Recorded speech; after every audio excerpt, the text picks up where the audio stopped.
The Anderson family Christmas party always smelled like cinnamon and condescension. I stood in the corner of my uncle's oversized living room, nursing a glass of wine that probably cost more than what he thought I made in a week, watching the usual drama unfold.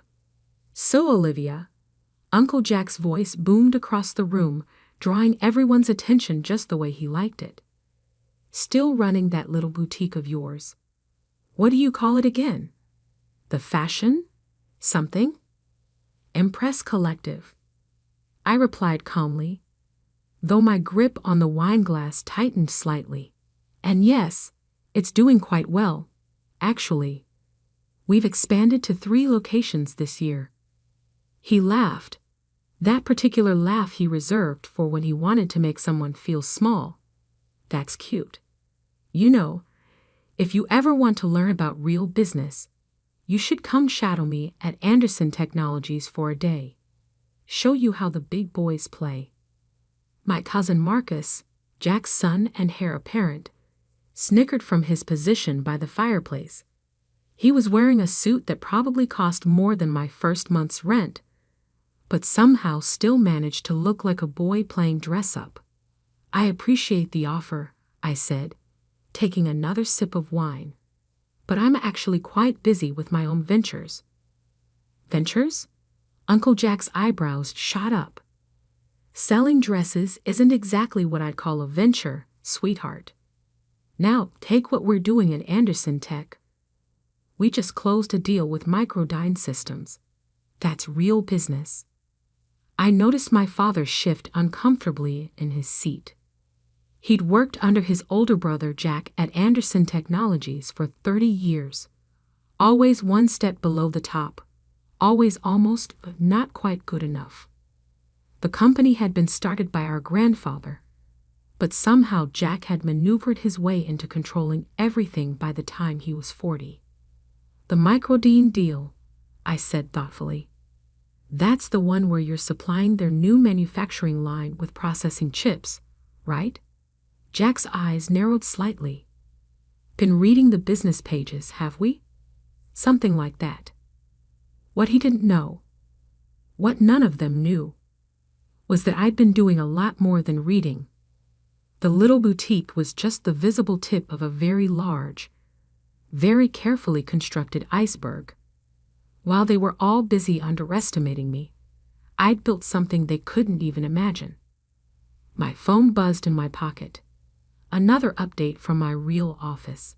I excused myself and stepped into the hallway, leaving behind the sound of Jack launching into another story about his latest business triumph. The message was from Sarah, my COO. "Sterling acquisition is complete. We're ready to announce whenever you give the word." I smiled, thinking about what was coming. Sterling Industries was Microdyne's primary chip supplier, or at least, they had been until about 20 minutes ago. Now they belonged to Nova Technologies, my company. The company nobody in my family knew existed, because I'd built it under my mother's maiden name, Matthews. I walked back into the living room just in time to hear Uncle Jack holding court about women in business. "Look," he was saying, gesturing with his whiskey glass, "I'm not saying women can't work, but certain industries require a particular kind of thinking, strategy, aggression. It's just biology." "Really?" My cousin Jessica, Jack's daughter, sat silently beside him. She had an MBA from Harvard and had been trying to get a management position at Anderson Technologies for 2 years. Jack kept finding reasons why she wasn't ready. "Speaking of strategy," I said, unable to help myself, "what's your contingency plan if Sterling Industries changes their supply terms?" The room got quiet. Jack stared at me like I'd just spoken in tongues. "Sterling? They're locked into a 10-year contract with Microdyne. Besides, they're family-owned old school. They don't make waves." I checked my watch. Interesting perspective. Just then, Jack's phone rang. Then Marcus's. Then half the phones in the room started buzzing. I watched as Jack's face went from annoyed to confused to something approaching panic as he read whatever was on his screen. This has to be a mistake, he muttered, scrolling frantically. Sterling just announced they're under new ownership. Some company called Nova. But that's impossible. I was just golfing with their CEO last week. Nova Technologies, I said clearly, causing every head in the room to turn toward me. Founded 5 years ago, specializing in next-generation processing solutions and strategic acquisitions. Jack's face started to redden. How do you? I pulled up the Wall Street Journal app on my phone and held it out to him. There it was, in bold headlines. Nova Technologies acquires Sterling Industries in surprise move. CEO Elizabeth Matthews signals aggressive expansion plans. Elizabeth Matthews, I said quietly, is my mother's maiden name. And Nova Technologies is my company. You know, the one I built while you were all so busy laughing at my little boutique. The silence in the room was absolute. I could practically hear their minds racing, recalculating every interaction we'd had over the past 5 years. That's not possible, Marcus sputtered. You sell clothes. I do, I agreed. The boutiques are quite profitable actually, but they're also excellent places to meet people. CEOs' wives, board members' daughters. You'd be amazed what people talk about while trying on designer dresses. I turned to Uncle Jack, who looked like he might actually pass out. By the way, about that Microdyne deal, you might want to call them. Since Nova now controls their chip supply, I imagine they'll be interested in renegotiating terms. You can't. Jack started, but his phone rang again. The caller ID read, Microdyne CEO. I gathered my coat and bag, ready to leave. But first, I turned to Jessica. I'm expanding my executive team at Nova. If you're interested in a job where your Harvard MBA actually gets put to use, call me Monday. As I walked toward the door, I heard Uncle Jack's voice, smaller than I'd ever heard it before. Olivia, wait. I paused, hand on the doorknob. Sorry, Uncle Jack. I'd love to stay and chat, but I have a merger to manage. You know how it is, real business for real players. The door closed behind me with a satisfying click, leaving behind a room full of people who were just beginning to realize that while they'd been dismissing me, I'd been building an empire. And this was just the beginning. Monday morning arrived with the kind of chaos I'd carefully orchestrated. My phone had 47 missed calls, mostly from family members who suddenly wanted to catch up. I sat in my real office, the one none of them had ever seen, on the 45th floor of downtown's most prestigious building, watching the sunrise paint the city skyline in shades of gold. Ms. Matthews? My assistant Michael appeared at the door. Microdyne's executives are in the main conference room. And your uncle's been in the lobby for an hour. I smiled, checking my reflection in the floor-to-ceiling windows. Sharp black suit, not a hair out of place. Power, but subtle. Let's not keep them waiting. The conference room fell silent as I entered. 5 men in expensive suits sat around the mahogany table, including Thomas Chen, Microdyne's CEO. Uncle Jack wasn't among them. He was still downstairs, probably fuming that his name couldn't get him past security. Gentlemen, I said, taking my seat at the head of the table. I believe we have some contracts to discuss. Thomas Chen cleared his throat. Ms. Matthews, or should I say Ms. Anderson, this is unexpected. Elizabeth Matthews is fine, I replied smoothly. Now about Anderson Technologies' chip supply agreement. I've reviewed the terms. They're significantly below market rate. We have a binding contract, one of their lawyers interjected. With Sterling Industries, I corrected. Sterling is now Nova Technologies, and while we'll honor existing agreements, any renewal will be at current market rates, plus a 20% premium for historical undervaluation. Thomas shifted uncomfortably. That would significantly impact our bottom line. True, I agreed. However, Nova can offer something Anderson Technologies can't. Next-generation processing capability. Our R&D division has developed chips that are 40% more efficient. We've kept that quiet until now. I slid folders across the table to each of them. Inside were the specs that made their eyes widen. 5 years of secret development, funded by the profits from my little boutiques, and some very strategic early investments. This is, Thomas started. Revolutionary, I finished, and exclusive to Nova's direct partners. So, gentlemen, shall we discuss new terms? 2 hours later, I had signed a deal that would effectively end Anderson Technologies' main revenue stream within 6 months. As the executives filed out, Thomas lingered.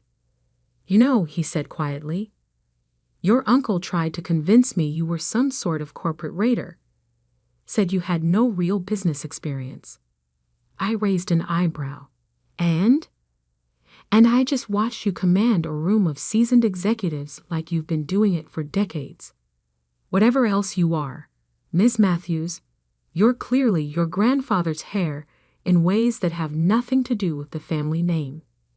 After they left, I finally called security to send Uncle Jack up.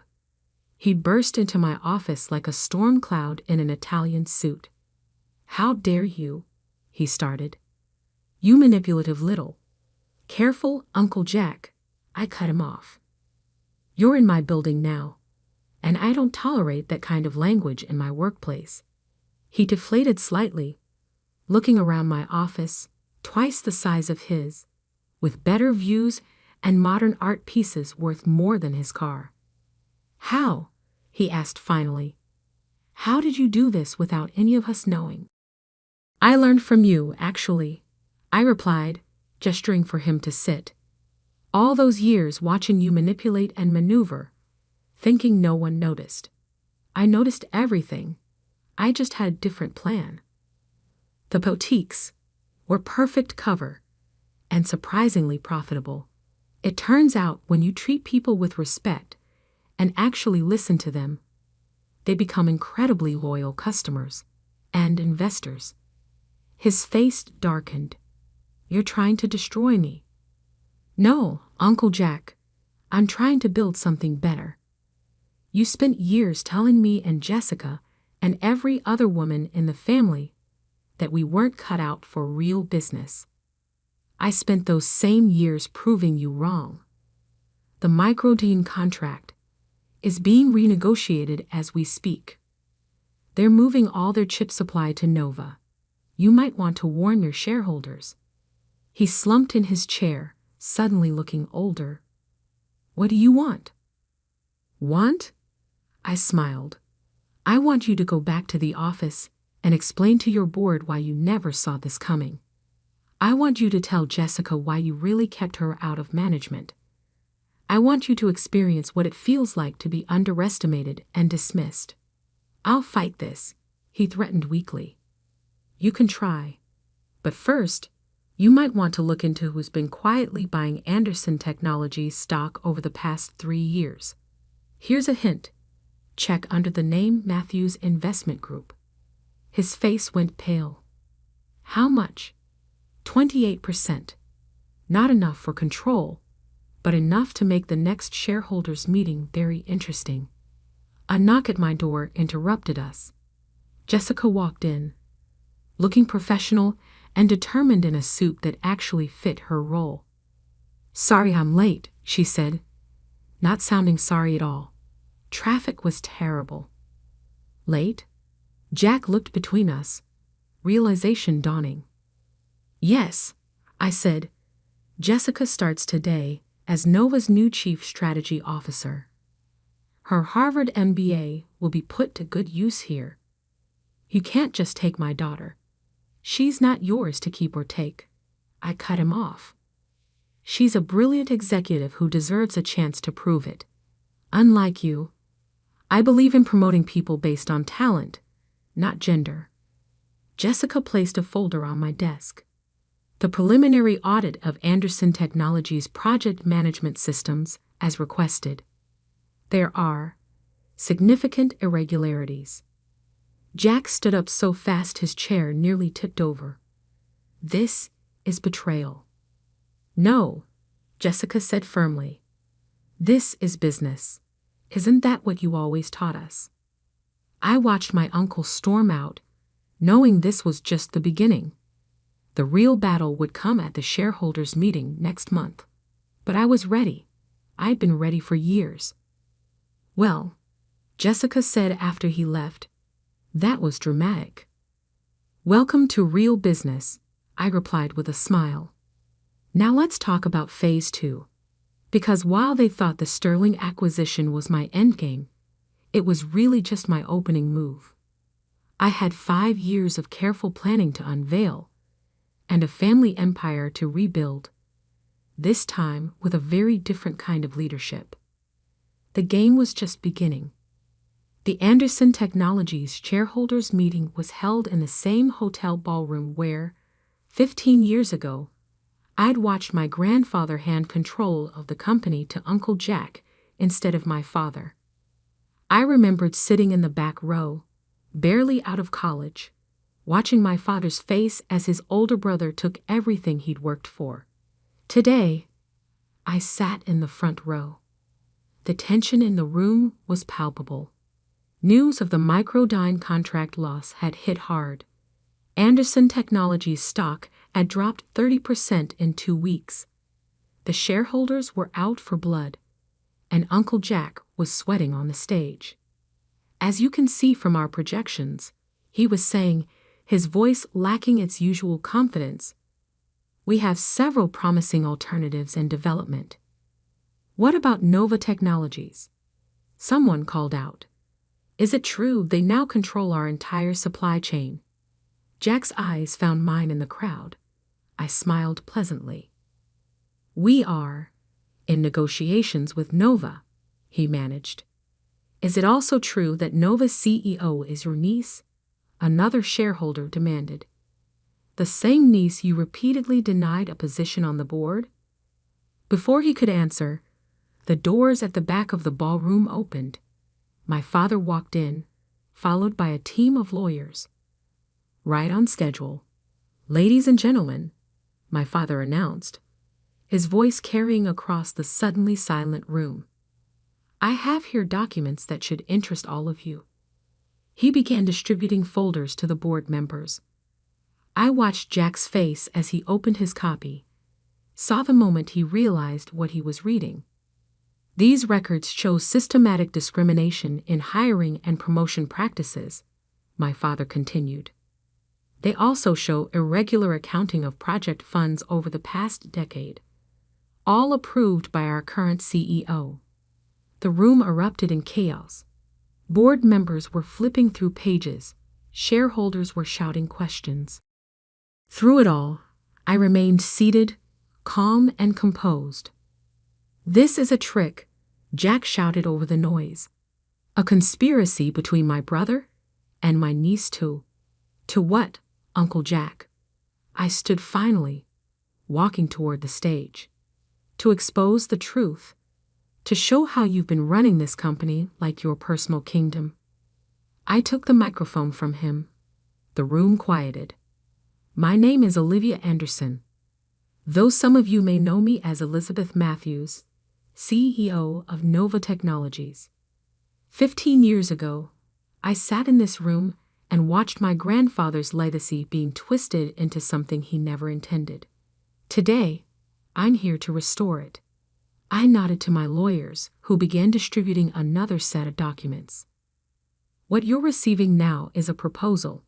Nova Technologies is offering to merge with Anderson Technologies. A full restructuring, new management, and immediate implementation of the next-generation processing technology that Microdyne has already signed on for. The room buzzed with excitement. These were business people, after all. They could see the potential. This merger would not only save the company but position it as a market leader in tech innovation. The Anderson name would remain, but the company culture would change. No more discrimination. No more nepotism. No more old boys club. "You can't do this," Jack sputtered. "The board would never." Actually, one of the board members stood up. "Given these revelations and the company's current position, we're obligated to consider any offer that could protect shareholder value." And with Matthews Investment Group's 28% stake, another added, "combined with the proxy votes Ms. Anderson has already secured, I believe she has the numbers." I turned to face my uncle directly. "You told me to stick to my little shop. That real business was for men." "Well, Uncle Jack, this is real business, and you've just been outmaneuvered by a girl who sells dresses." The vote was almost unanimous. By the end of the day, I was standing in my grandfather's old office, now my office, looking out over the city. The portrait of him still hung on the wall, his kind eyes seeming to twinkle with approval. A knock at the door interrupted my thoughts. It was Jessica, carrying a bottle of champagne and 2 glasses. "So," she said, pouring the drinks, "CEO of both Nova and Anderson Technologies. Not bad for someone who was supposed to stick to retail." I laughed, taking a glass. "How's your father taking it?" "He's adjusting." The board's severance package helped soften the blow, though I think his ego took a hit when they named me Chief Operating Officer. "You earned it," I said firmly, "and not because you're his daughter or my cousin, because you're brilliant at what you do." We clinked glasses and looked out at the sunset painting the sky in shades of victory. "You know," Jessica said thoughtfully, "I kept wondering all these years why you never fought back when they dismissed you. Now I understand. You were playing the long game." "I learned something important running those boutiques," I replied. "Success isn't always about being the loudest or most aggressive. Sometimes it's about being patient, observant, and building something so solid they can't ignore it when you finally reveal it." My phone buzzed. Another message from Thomas at Microdyne, confirming our expanded partnership. On my desk, the Wall Street Journal's headline read, "Nova Anderson merger reshapes tech landscape. Elizabeth Matthews makes history." To the future of Anderson Technologies, Jessica raised her glass. "To doing business our way," I corrected. Later that night, I visited my grandfather's grave. I placed a copy of the merger announcement against his headstone. "You always said the company needed new blood," I whispered. "I hope this is what you meant." As I drove home, I thought about the little girl who used to sit in board meetings, taking notes while everyone ignored her. The young woman who opened a little boutique while secretly building an empire. The CEO who finally showed them all what real business looks like. Uncle Jack had been right about one thing. Business was about strategy and aggression. He just never realized that sometimes the most aggressive move is the one your opponent never sees coming. And as for that little shop, I kept it running, a reminder of where it all started. Because sometimes the biggest victories come disguised as small beginnings.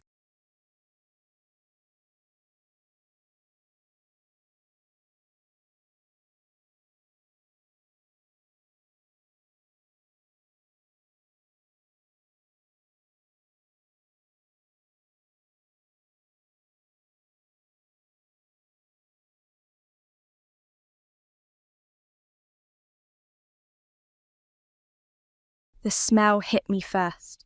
That antiseptic cocktail of bleach and decay that clings to everything when someone's dying at home. I stood in the doorway of my childhood bedroom, suitcase in hand, staring at the hospital bed that had replaced my old twin mattress. "Olivia, honey, is that you?" Mum's voice drifted from downstairs, weaker than I remembered from our phone calls. "Coming, Mom," I called back, my voice cracking on the words. "My name is Olivia, and 3 weeks ago I walked into my boss's office and quit the best job I'd ever had. HR manager at a tech startup, corner office, 6-figure salary, gone. Because when your mother calls to tell you the cancer's spread and she has maybe 6 months left, you don't really have a choice. Do you?" I found her in the living room, curled up in Dad's old recliner with a blanket pulled to her chin. The woman who used to fill every room with her laugh now looked like she might disappear into the cushions. "There's my girl." She smiled, but it didn't reach her eyes. "How was the drive?" "Fine. Traffic wasn't too bad." I bent down to kiss her forehead, shocked by how fragile she felt. "Have you eaten today? Marley brought me soup yesterday." "Or was it the day before?" She waved a dismissive hand. "Time's funny now." "Marley?" "My younger sister who lived 2 hours away and visited maybe once a week if we were lucky." I bit back the comment forming on my tongue. "Well, I'm here now. We'll get you on a proper schedule." Over the next few days, I learned the brutal arithmetic of caregiving. Pills every 4 hours, physical therapy appointments, insurance calls that lasted longer than the actual treatments. I set up a command centre at the kitchen table, pill organisers, appointment cards, a notebook where I tracked everything because the doctors always asked and Mum couldn't remember. "You don't have to write down every little thing," Mum said one morning, watching me log her breakfast. "I'm not completely helpless." "I know, it just helps me keep track." She was quiet for a moment. "Marley says you always were the controlling one." The pen froze in my hand. "When did she say that?" "Oh, you know how she talks. She worries about you giving up your whole life for me." "Right. Marley worried about me." The same Marley who'd sent exactly 3 texts since I'd been home, all variations of "How's Mom?" with no follow-up questions. That afternoon, while Mum napped, I tackled the mail pile. Bills, medical statements, the usual junk. Then I found it, a bank statement with Mum's name on it, showing a withdrawal for $800. Cash.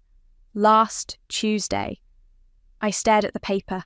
Mum hadn't left the house in weeks. I certainly hadn't made any withdrawals. "Mum?" I called softly from the kitchen doorway. She was still sleeping, her breathing shallow but steady. I pulled out my phone and called the bank. "Yes, I can confirm that withdrawal was made in person," the representative said after I'd verified Mum's information. "Tuesday at 2:47 p.m. at our downtown branch." "Can you tell me who made the withdrawal?"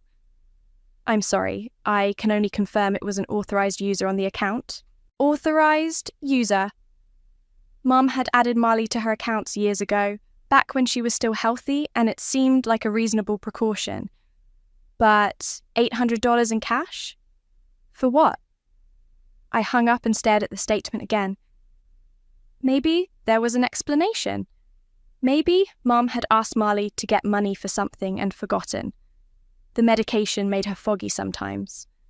But that nagging feeling in my gut wouldn't go away. That evening, Mum picked at her dinner while I tried to make conversation. "Marley called today," she said suddenly. "Oh? What did she say?" "She's worried about the expenses. Says the medical bills are adding up fast." Mum set down her fork. "She thinks maybe we should look into other options." "Other options?" "You know, a facility, somewhere with proper care." I felt something cold settle in my chest. "Mum, we talked about this. You want to stay home. That's why I'm here." "I know, sweetheart. But Marley has a point. This is expensive, and you're not working." She trailed off, looking guilty. "The money isn't your concern. That's what savings are for.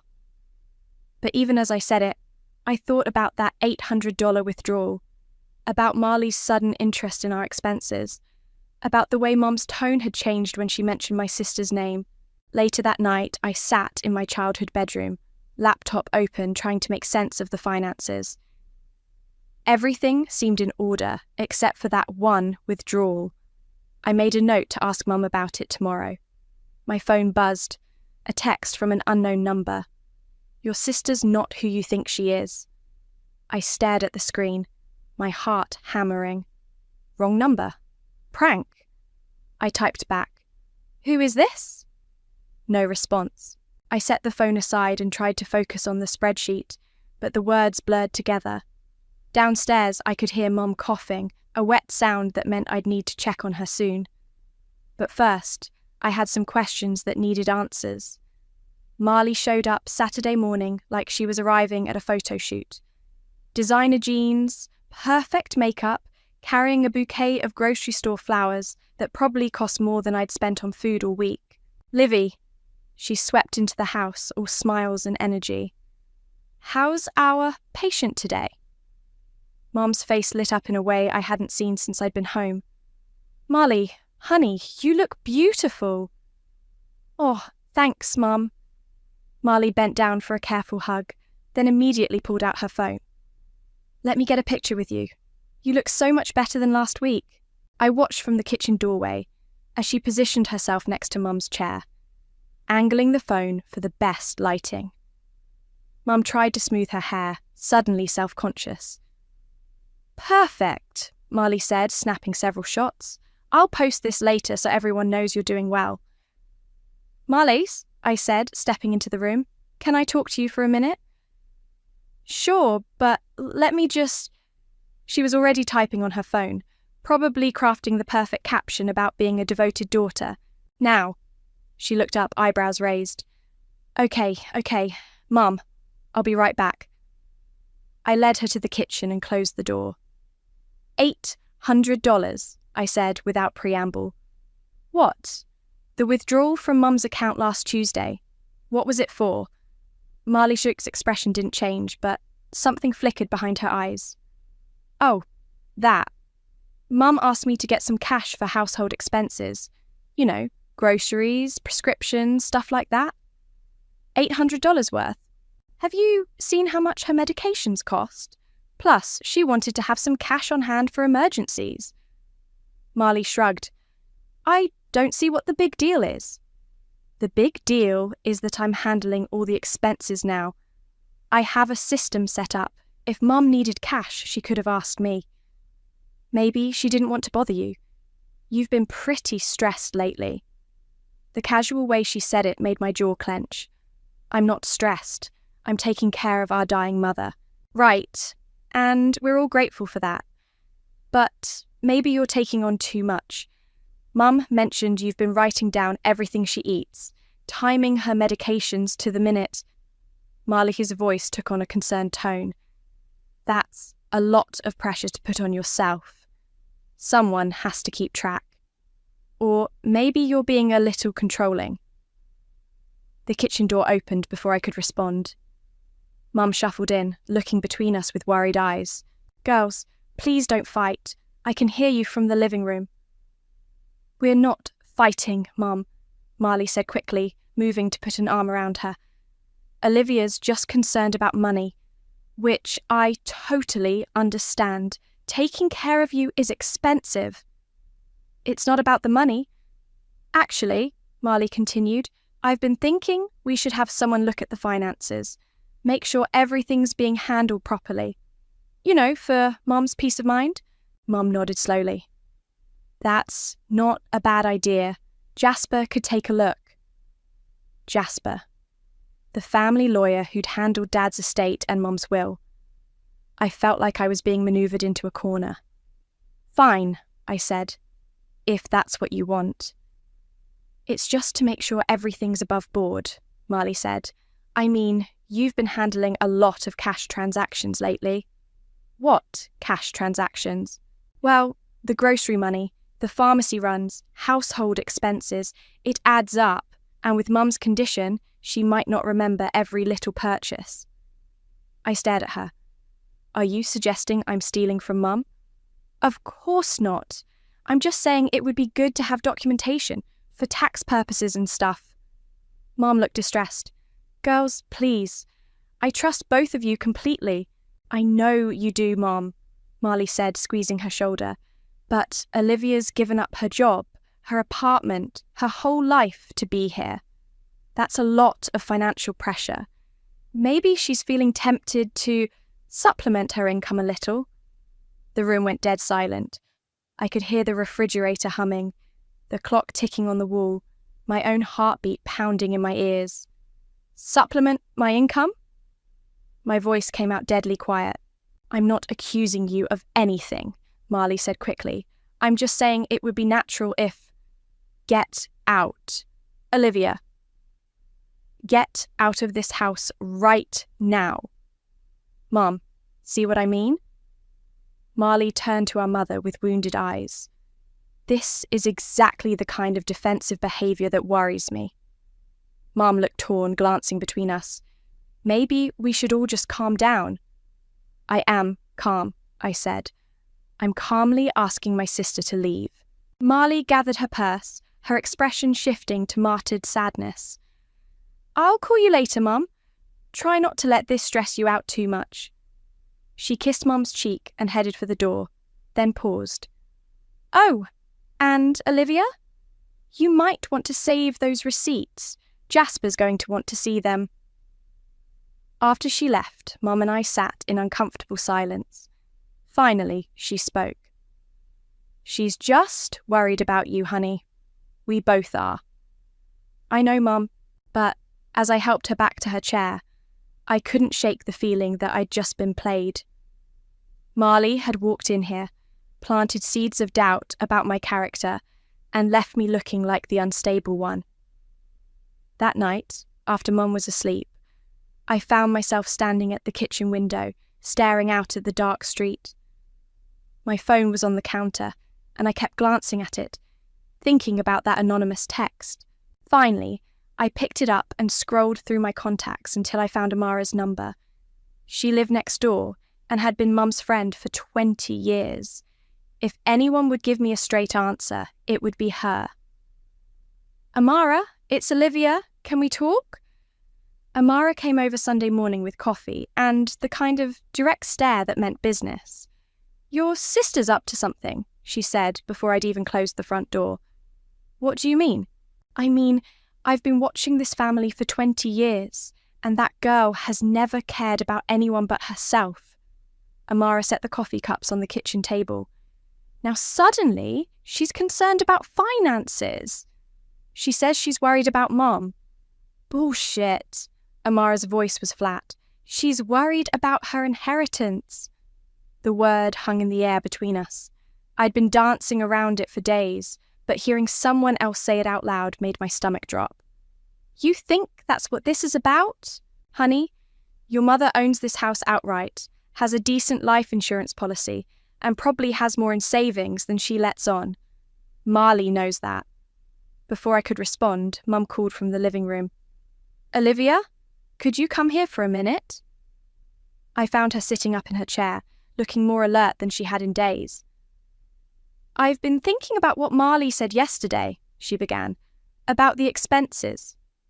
Mum, you don't need to worry about how much are you spending on groceries each week? The question caught me off guard. I don't know, maybe $60, $70? That seems like a lot for just the two of us. You're on a special diet. The organic stuff costs more, but the doctor said... And the prescriptions, how much are those running? I stared at her. These were questions she'd never asked before. Mum, what's this about? I just want to make sure we're being responsible. Marley showed me some articles about elder financial abuse. Did you know it's one of the fastest growing crimes in America? My blood went cold. Elder financial abuse. It's when family members take advantage of older people who can't keep track of their money anymore. Mum's voice was matter-of-fact, like she was reading from a pamphlet. The articles said it often starts small. a few dollars here and there. Mom, who showed you these articles? Marley emailed them to me. She's just looking out for my best interests. I felt like the ground was shifting under my feet. Can I see these emails? Oh, I deleted them. But she explained everything. How caregivers sometimes feel entitled to compensation beyond what's agreed upon. What's agreed upon? We never agreed on anything. I'm here because you're my mother. Mom looked uncomfortable. I know, sweetheart. But Marley thinks we should formalize the arrangement. Maybe set up a proper caregiver salary with documentation. A salary? It would protect both of us. Make sure everything's above board. I sat down heavily on the couch. This was Marley's work. I could practically hear her voice in Mom's words. Did she suggest an amount for this salary? Well, she looked up what professional caregivers make. It's quite expensive, actually. Much more than I can afford long term. There it was, the trap closing around me. So, what are you saying? I'm saying maybe we need to consider other options. There's a lovely facility about 30 minutes away. Marley and I looked at their website. When did you and Marley look at anything together? She calls every day, honey, sometimes twice a day. She's very involved. Every day? I'd been here 3 weeks and had seen Marley exactly twice. What do you two talk about? Oh, you know, how I'm feeling, what the doctors are saying. She asks a lot of questions about the household expenses. Mum paused. She's worried you're overwhelmed. I'm not overwhelmed. You seem tense lately. Marley noticed it too. I wanted to scream. Instead, I stood up. I need to check your medications. In the kitchen, I pulled out my phone and called Marley. Hey, Livy, how's Mum today? We need to talk. Sure, what's up? Stop calling her every day and filling her head with garbage about elder abuse. Silence. Then, I have no idea what you're talking about. The articles, Marley? The suggestions about caregiver salaries and nursing homes. I'm just trying to help Mum make informed decisions. She's vulnerable right now. She's vulnerable because she's dying, not because she's stupid. Nobody said she was stupid. But her judgment might be compromised.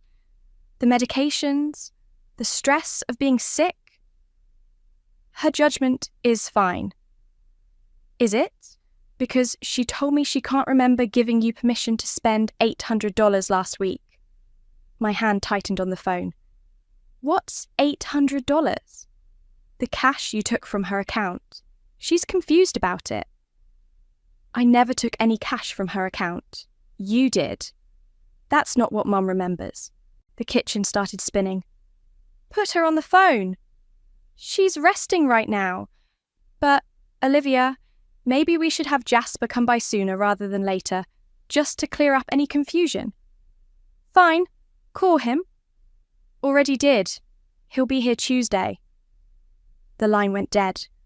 I stood there holding the phone, trying to process what had just happened.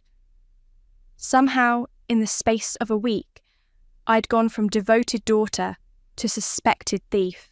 That afternoon, while Mum napped, I went through her desk looking for those emails Marley had supposedly sent. I found them in the trash folder on her laptop. 23 emails over the past 2 weeks, all from Marley, all carefully crafted to sound concerned while systematically undermining my credibility. I'm worried Olivia might be feeling entitled to compensation. Have you noticed any unusual spending patterns? It's common for caregivers to rationalize small thefts as payment for their services. You might not remember every transaction, but that's normal with your medications. Each email was a masterpiece of manipulation, designed to make Mom question her own memory and my motives. The last email was sent yesterday, after Marlake's visit. Mom, I'm so glad we talked about getting Jasper involved. Olivia's defensive reaction when I brought up the finances is exactly what the articles warned about. Please don't let her know I'm sending you these resources. She might try to delete them or convince you not to read them. I love you and I'm just trying to protect you. M. I printed every single email. Then I sat at the kitchen table and waited for Tuesday to come. Mum's birthday fell on Thursday, and Marley insisted on throwing a party. Just family and a few close friends, she said when she called Tuesday night. Nothing big. Mum deserves to celebrate. What Mum deserved was rest, but I didn't have the energy to fight anymore. Jasper's visit that afternoon had been a nightmare. He'd reviewed the finances with a fine-tooth comb while Marley sat there looking concerned, and I felt like a criminal in my own home. Everything appears to be in order, he'd finally said, but his tone suggested he'd be watching me closely from now on. Thursday morning, Marley arrived with Leon in tow, carrying bags of decorations and enough food to feed 20 people. "Where do you want the balloons?" Leon asked, already pulling streamers from a bag. "Wherever Olivia thinks is best," Marley said sweetly. She knows Mum's preferences better than anyone. Leon was Marley's boyfriend of 6 months, a personal trainer with arms like tree trunks and the personality of wet cardboard. He followed Marley around like a loyal dog, carrying her bags and agreeing with everything she said. "This is too much," I told Marley as she arranged flowers in the living room. "Mum gets tired easily." "It's her birthday, Livy. She should feel special." "She feels special every day. She doesn't need a production." "Maybe that's the difference between us. I think Mum deserves to be celebrated." The guests started arriving at 2. Amara came with a homemade cake. A few neighbours stopped by. Then, to my surprise, Bailey showed up. Uncle Bailey was Dad's younger brother, and we hadn't seen him in probably 5 years. He'd had some falling out with the mom after Dad died. Something about money, though I'd never gotten the full story. "Bailey," Mum's face lit up when she saw him. "I can't believe you're here. Wouldn't miss it, Viv." He bent down to hug her, then straightened and looked around the room. His eyes landed on Marley. "Hello, Marley." "Uncle Bailey, what a surprise." "I bet it is." The tension was immediate and obvious. Marley's smile became strained, and Leon moved closer to her side. "How did you even know about the party?" Marley asked. "Amara called me. Said Vivian was having a rough time and could use some family support." Bailey's gaze shifted to me. "Hello, Olivia. I hear you've been taking good care of your mother." "I'm trying." "That's more than some people can say." Marley's cheeks flushed. "I don't know what you're implying." "I'm not implying anything. I'm stating facts." Bailey pulled out a chair and sat down next to Mum. "Viv, you look good, considering. The treatments are hard, but Olivia's been wonderful. She gave up her whole life to be here." "Did she now? And what about your other daughter?" "Bailey," Mum said quietly, "please don't start." "Start what? I'm just making conversation."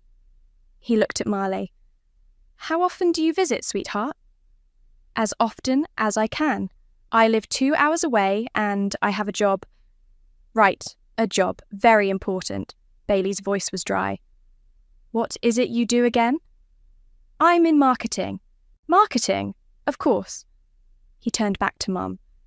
"You know, Viv, this reminds me of when your father was sick. Remember how your sister Sarah used to visit?"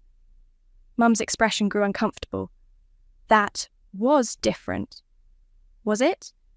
"Because I remember Sarah being very concerned about your father's finances too, always asking questions about his will, suggesting he needed professional management of his affairs."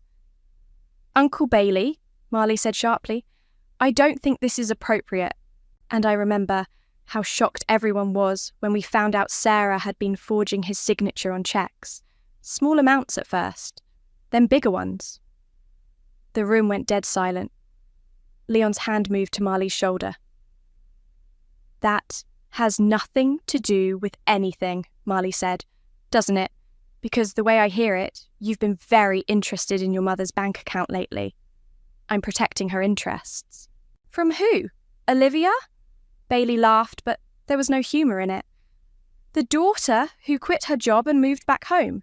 The one who's been changing bedpans and managing medications while you've been, what, calling to check on the finances.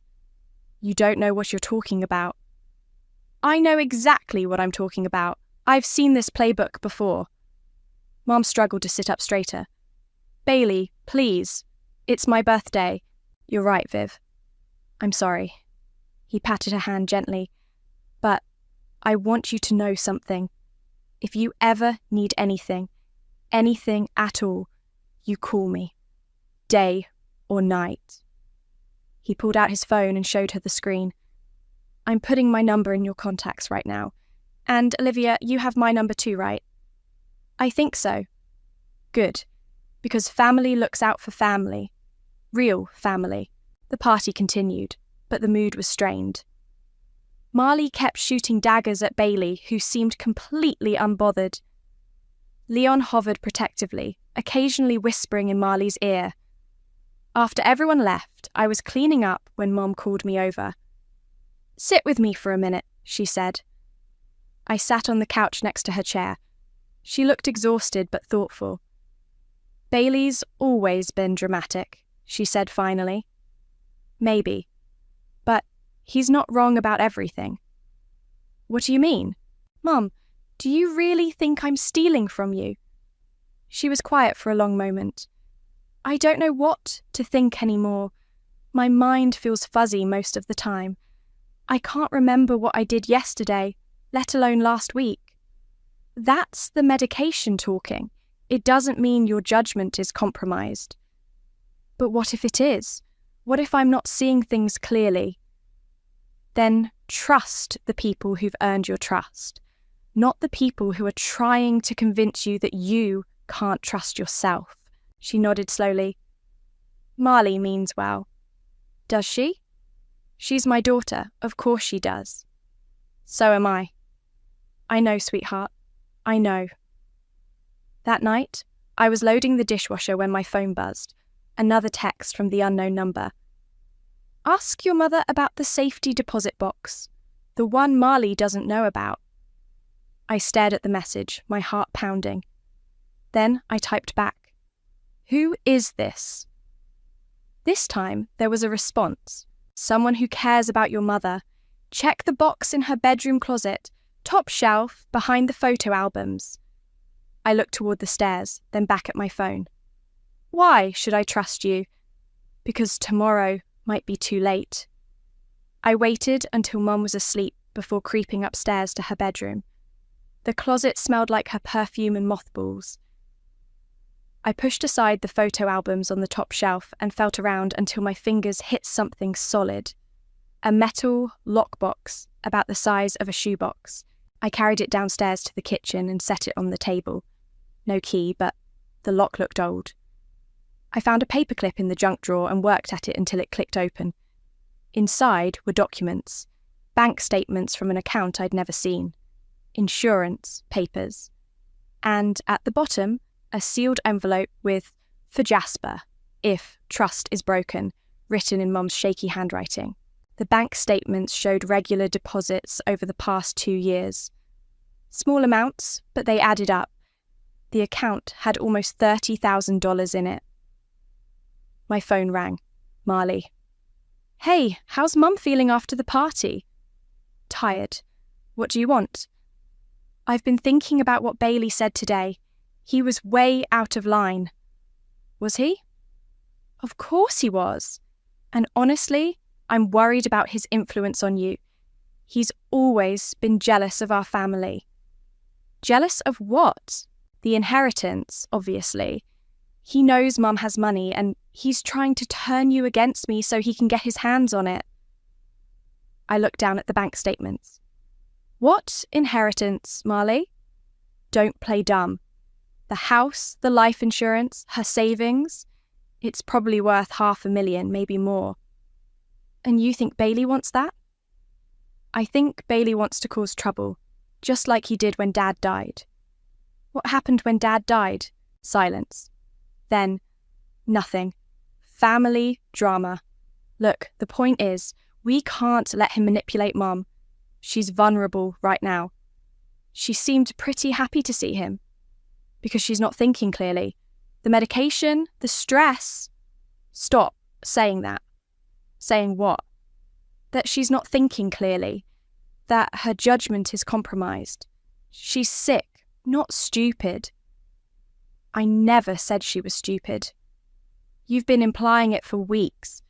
All those emails about elder abuse, the suggestions about nursing homes. I'm trying to protect her. From what? From me? Maybe. Yes.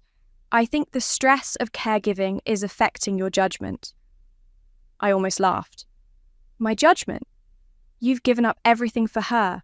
Your job, your apartment, your relationship with Ivan. That kind of sacrifice can breed resentment. Resentment? It's natural, you're human. But when that resentment turns into entitlement... I'm hanging up now. Olivia, wait. I think we should talk to someone. A professional. Someone who can help us navigate this situation. What kind of professional? A geriatric care manager. Someone who specialises in elder care decisions. I found one who... No. Just think about it, for Mum's sake. I said no. Fine, but I'm coming over tomorrow. We need to have a family meeting. She hung up before I could respond. The next morning, Mum was having a bad day. She couldn't keep her breakfast down and her pain medication wasn't helping. I was trying to get her comfortable when Marley arrived with Leon and a woman I didn't recognise. This is Patricia, Marley announced. She's the care manager I told you about. Patricia was in her 50s, professionally dressed, carrying a leather portfolio. She smiled at Mum with practiced sympathy. Mrs. Burke, I'm so glad to meet you. Marley has told me so much about your situation. I didn't agree to this, I said. It's just a consultation, Marley said. Patricia specialises in helping families make difficult decisions about care. What kind of decisions? Patricia opened her portfolio. Well, from what Marley has shared, it sounds like you're dealing with some challenging dynamics. Financial stress, family conflict, caregiver burnout. I'm not burned out. Of course not. But caring for a terminally ill parent is one of the most stressful experiences a person can have. It's natural to feel overwhelmed. I'm not overwhelmed either. Patricia exchanged a look with Marley. Sometimes we don't recognise our own limitations until it's too late. What's that supposed to mean? Marley mentioned some concerns about financial management. Stop! I stood up. Just stop. Mum, do you want this woman here? Mum looked confused and frightened. I don't know. Marley said she could help. Help with what? With making sure you're okay, Marley said. With making sure Mum gets the best possible care. The best possible care is what she's getting right now. Is it? Patricia consulted her notes. Because I understand there have been some irregularities with the household finances. What irregularities? Unexplained cash withdrawals, missing receipts, reluctance to allow financial oversight. That's bullshit. Olivia, Mum said weakly, language. No, Mom, this is bullshit. Marley is lying to you and now she's brought in some stranger to back up her lies. I'm not lying about anything, Marley said. I'm trying to protect our mother. From what? From you? The words hung in the air. Mum started crying. From me? I repeated. I'm the one who's been here every day for 6 weeks. I'm the one giving her medications, taking her to appointments, holding her hair back when she throws up. What exactly are you protecting her from? From your resentment, from your financial desperation, from your need to control everything. My financial desperation. You gave up your job. You have no income. You're living in her house, eating her food, using her money. I'm taking care of her. Are you Or are you taking advantage of her? I felt something snap inside me. Get out! Olivia! Get out! I screamed. All of you! Get out of this house right now! Mom collapsed back in her chair, sobbing. Leon stepped forward, but I pointed at him. Don't you dare! Don't you fucking dare! Olivia, please, Patricia said. This kind of aggressive behaviour is exactly what we were worried about, Marley finished. Mom, you see what I mean? This isn't healthy. Mom looked at me with tears streaming down her face. Olivia, honey, please, calm down. I am calm. I'm calmly asking these people to leave our house. Maybe they should stay, Mum whispered. Maybe we should listen to what they have to say. I stared at her, my own mother choosing to believe strangers over me. Fine, I said. You want to listen to them? Go ahead, but I won't be here for it. I grabbed my keys and headed for the door. Where are you going? Marley called after me. To get some air before I do something I'll regret. I slammed the door behind me and sat in my car, shaking with rage. My phone buzzed with another text from the unknown number. The envelope in the box. Take it to Jasper. Today. I looked back at the house, where I could see Marley through the window, comforting Mum while Patricia took notes.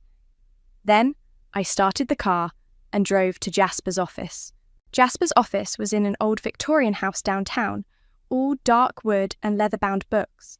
His assistant, Phoebe, looked up when I walked in. Olivia, your mother's appointment isn't until next week. I need to see Jasper. It's urgent. She must have seen something in my face because she picked up the phone immediately. Jasper, Olivia Burke is here. Says it's urgent. 2 minutes later, I was sitting across from Jasper's massive desk, the sealed envelope in my hands. I found this in Mom's closet, I said. It has your name on it. Jasper took the envelope and examined the handwriting. When did she write this? I don't know, but she wrote, "If trust is broken" on it. He opened it carefully and pulled out a single sheet of paper. As he read, his eyebrows rose higher and higher. Jesus Christ, he muttered. What does it say? He looked up at me. It's instructions, very specific instructions about what to do if she ever suspected someone in the family was trying to manipulate her for financial gain. My stomach dropped. Someone like me? No, Olivia, someone like Marley. He turned the paper around so I could read it. Mum's handwriting was shaky but clear. If I ever seem confused about Olivia's character or start questioning her motives, it means someone has been poisoning my mind against her. Olivia would never hurt me. She gave up everything to care for me. If I'm doubting her, it's because I'm being manipulated. Activate the betrayal clause immediately. The betrayal clause? I asked. There's a provision in her will. Very unusual, but your mother insisted on it when we updated her estate planning last year. Jasper leaned back in his chair. She was concerned about potential manipulation, especially given her diagnosis. What kind of provision? If anyone attempts to undermine the primary beneficiary through deception or manipulation, they forfeit their inheritance entirely. And the primary beneficiary is? You. I stared at him. Me? Your mother updated her will 6 months ago, right after her diagnosis. You inherit everything. The house, her savings, the life insurance. Marley was supposed to receive a substantial sum as well. But if the betrayal clause is activated, she gets nothing? Less than nothing. She gets a bill. A bill for what? All the expenses related to investigating her manipulation. Legal fees, forensic accounting, emotional damages to you and your mother. Jasper smiled grimly. Your mother was very thorough. My phone started ringing. Marley. Don't answer it, Jasper said. We need to document everything first. But I was already swiping to accept. What? Olivia, thank God. You need to come home right now. Why? It's Mom. She collapsed after you left. We had to call an ambulance. The world tilted. What hospital? St. Mary's.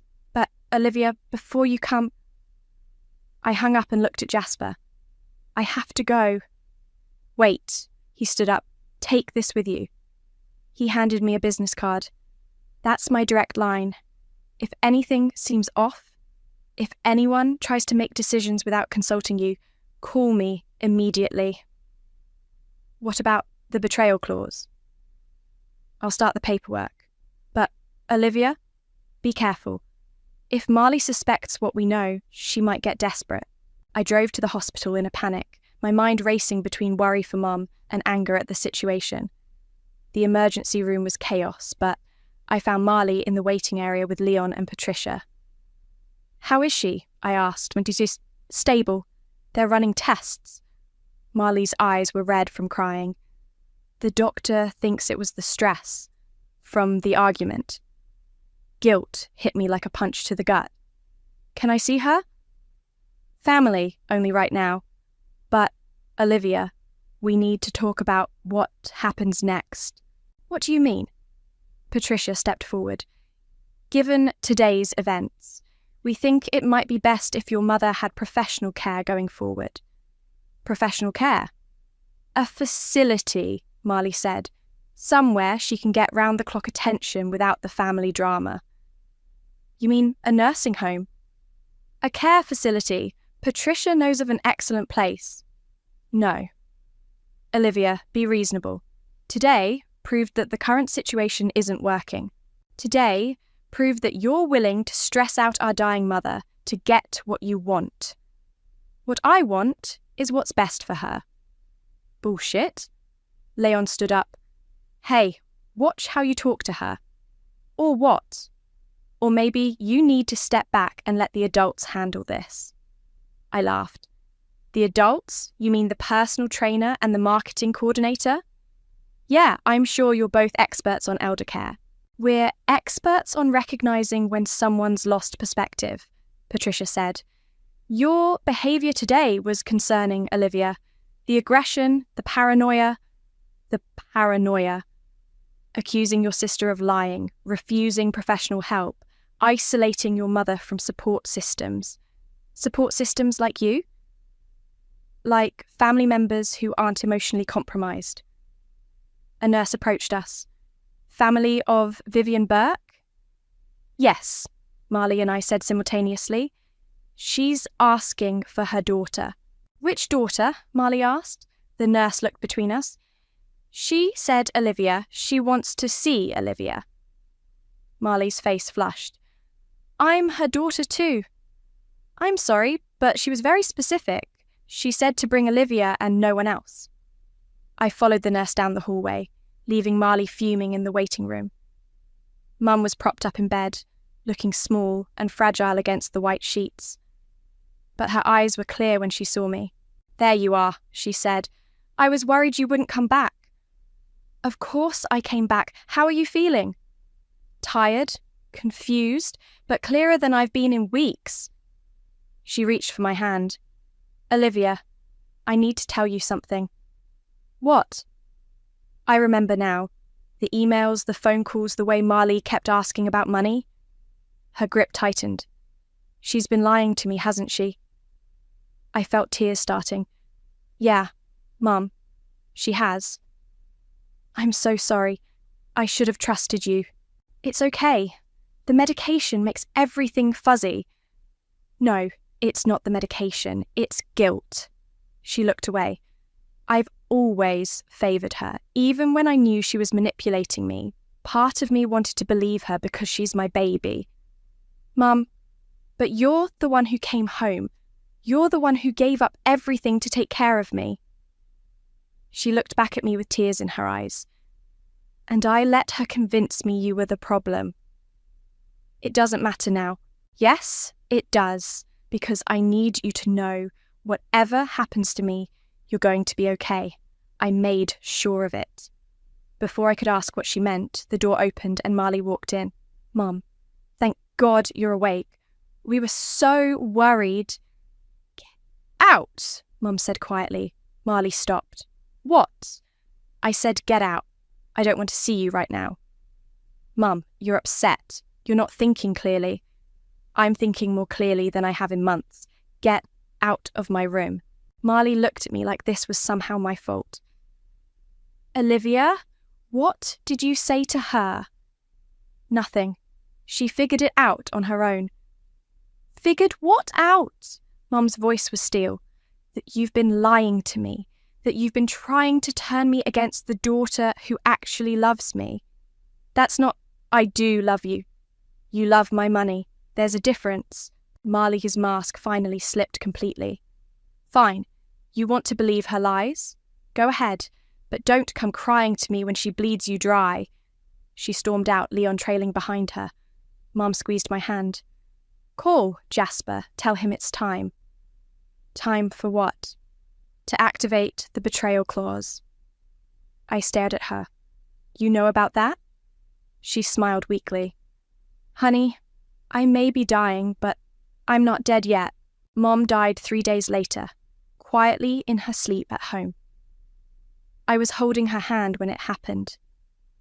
Marley showed up an hour after the funeral home took the body, dressed in black like she was already in mourning. Leon carried flowers, white lilies that probably cost more than I'd spent on groceries all month. I'm so sorry, Livy, she said, pulling me into a hug that felt like a performance. I know we had our differences, but she was our mother. Yeah, she was. Have you called Jasper yet? About the arrangements? He's handling everything. Good. And the will reading? I looked at her. Mum had been dead for 2 hours, and Marley was already asking about the will. He said he'd let us know. It's probably just a formality. I mean, she always said she'd split everything between us. Marley dabbed at her eyes with a tissue. 50-50, right? I guess we'll find out. Leon cleared his throat. Where do you think you'll go? After the house sells? The house isn't selling. Well, not immediately. But eventually, right? I mean, it's too big for one person and the maintenance costs.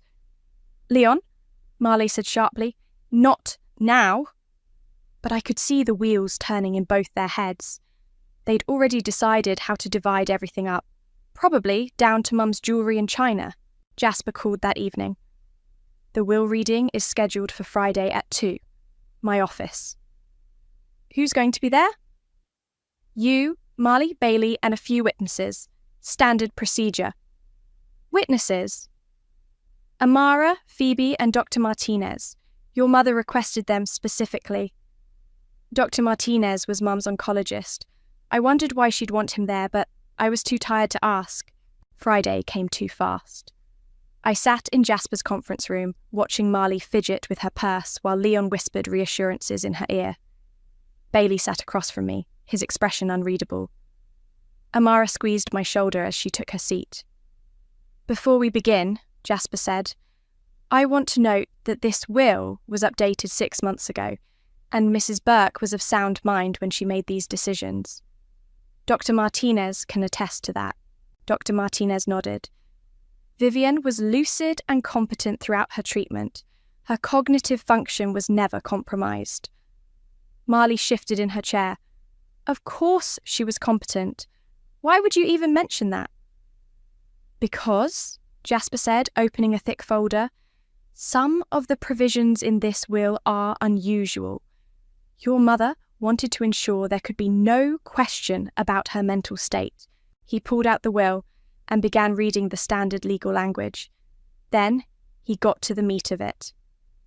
To my daughter Olivia, who sacrificed her career and personal life to care for me in my final months, I leave my house, all my personal belongings, my savings accounts, and my life insurance policy. Marley's head snapped up. What about me? I'm getting to that. Jasper's voice was carefully neutral. To my daughter Marley, I leave the sum of $50,000 to be paid from my life insurance policy. 50,000? Marlake's voice was shrill. That's it? However, Jasper continued, This bequest is contingent upon the betrayal clause not being activated. The what? Socialist Jasper looked directly at Marley.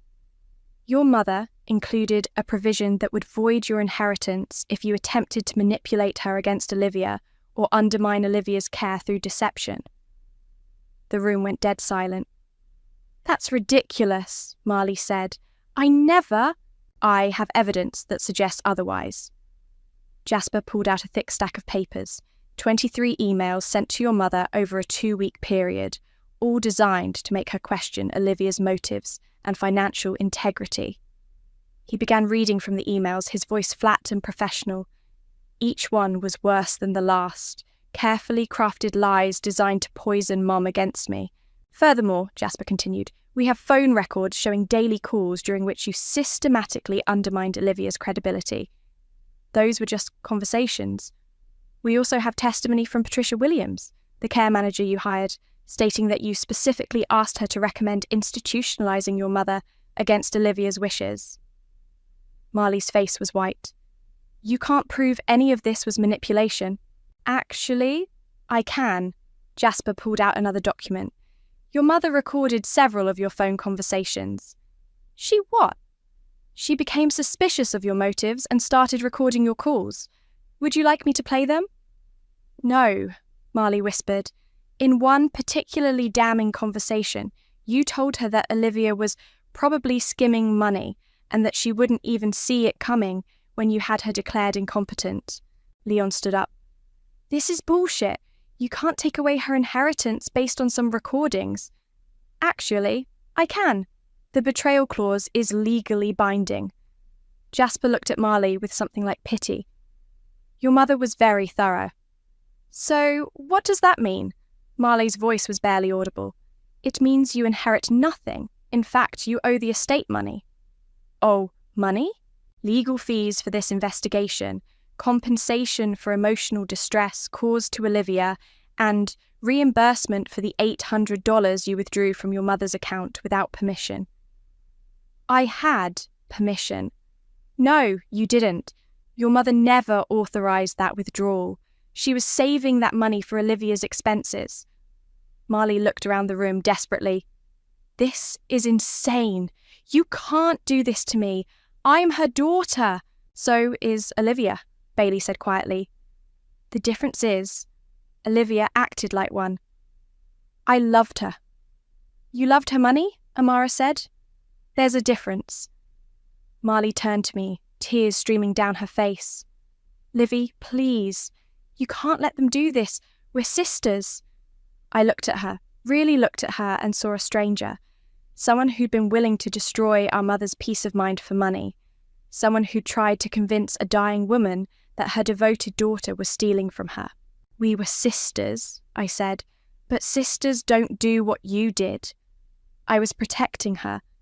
You were protecting yourself from the possibility that she might leave everything to the daughter who actually took care of her. Marley collapsed back in her chair, sobbing. Leon put his arm around her, but even he looked shaken. There's one more thing, Jasper said. Your mother left you a letter. He handed Marley a sealed envelope. She opened it with shaking hands and read silently. Then she crumpled it up and threw it on the floor. What did it say? I asked. Bailey picked up the letter and smoothed it out. It says, I hope someday you'll understand that love isn't about what you can get from someone. It's about what you're willing to give. Olivia gave me everything. You gave me nothing but heartache. I'm sorry I failed you as a mother, but I won't let you destroy the daughter who didn't fail me. Marley stood up abruptly. I'm going to contest this. I'll take it to court. With what money? Jasper asked. You're unemployed, in debt, and now you owe the estate $15,000. Leon will help me. Leon was already backing toward the door. Actually, babe, I think maybe we should take a break. This is all pretty heavy, and I need some time to process. You're leaving me too. I'm not leaving, I'm just taking some space. He was gone before she could respond. Marley looked at me one last time. This isn't over. Yes, it is, I said. It's been over for a long time. I just didn't want to see it. She left without another word. I sat in the quiet conference room, surrounded by people who'd loved my mother, and felt absolutely nothing. No triumph, no relief, no satisfaction, just emptiness. "Are you okay?" Amara asked. "I don't know," I said honestly. "I thought I'd feel different." "Different how?" "Vindicated, I guess. Like justice was served." "Justice was served," Bailey said, "but that doesn't mean it feels good." He was right. It didn't feel good at all. The local newspaper picked up the story 3 days after the will reading. "Family drama erupts over inheritance fraud," ran on page 4, complete with a photo of our house that someone had taken from the street. My phone started ringing immediately. "Olivia, this is your cousin Rebecca from Portland. I just saw the news." I hung up and turned off the phone. The doorbell rang an hour later. Through the peephole, I saw a woman with a microphone and a man with a camera. "Ms. Burke, I'm Jennifer Walsh from Channel 7 News. We'd love to get your side of the story about your sister's attempted inheritance fraud." I didn't open the door. Amara came over that evening with takeout and wine. "How are you holding up?" she asked, setting containers of Chinese food on the kitchen table. "I've been better. The reporters will lose interest soon. This kind of thing happens more than people think." "Does it? Family members trying to manipulate elderly relatives?" "Unfortunately, yes. Your mother was smart to protect herself." I picked at my lo mein. "I keep thinking about what Marley said, about contesting the will." "She can try, but Jasper says she doesn't have a case. The evidence is too strong. It's not about winning or losing. It's about dragging this out, making it public, turning Mum's death into a circus." "She won't do that." "How do you know?" "Because she's broke and humiliated, and because Bailey had a talk with her." I looked up. "What kind of talk?" "The kind where he reminded her that fraud is a criminal offence, not just a civil one, and that if she pushes this, he'll make sure the district attorney sees all the evidence." "Would they really prosecute her? For elder abuse? For forging bank withdrawals? In this political climate?" Amara shrugged. "Bailey thinks they might, especially with all the media attention." My phone buzzed with a text. "Ivan, saw the news. Are you okay? Can I call you?" I showed Amara the message. "Are you going to respond?" "I don't know. What would I say?" "Hi, remember me? The woman whose life fell apart while you were finding yourself in Colorado?" You could start with hello. "He left, Amara. When things got hard, he left. People make mistakes. Maybe he's learned from his. Maybe I have too." The next morning, I found Leon sitting on my front steps. "What do you want?" I asked, "to apologise and to give you this." He held out an envelope. "It's from Marley." "I don't want anything from her. Just take it, please. She's not doing well." I took the envelope but didn't open it. "Where is she?" "Back at her apartment. She lost her job. Turns out her boss saw the news story." Leon stood up. "Look, I know what she did was wrong, but she's still your sister." "No, she's not. Not anymore. That's what she said you'd say." He walked toward his car, then turned back. "For what it's worth, I think she really believed she was protecting your mum. From you, I mean. She convinced herself you were the problem." "That doesn't make it better?" "No, but it makes it sadder." After he left, I sat on the steps and opened the letter. "Olivia, I know you hate me. I hate me too. I keep trying to figure out when I became this person, but I can't pinpoint it. Maybe I was always this person and just got better at hiding it. I'm not asking for forgiveness because I don't deserve it.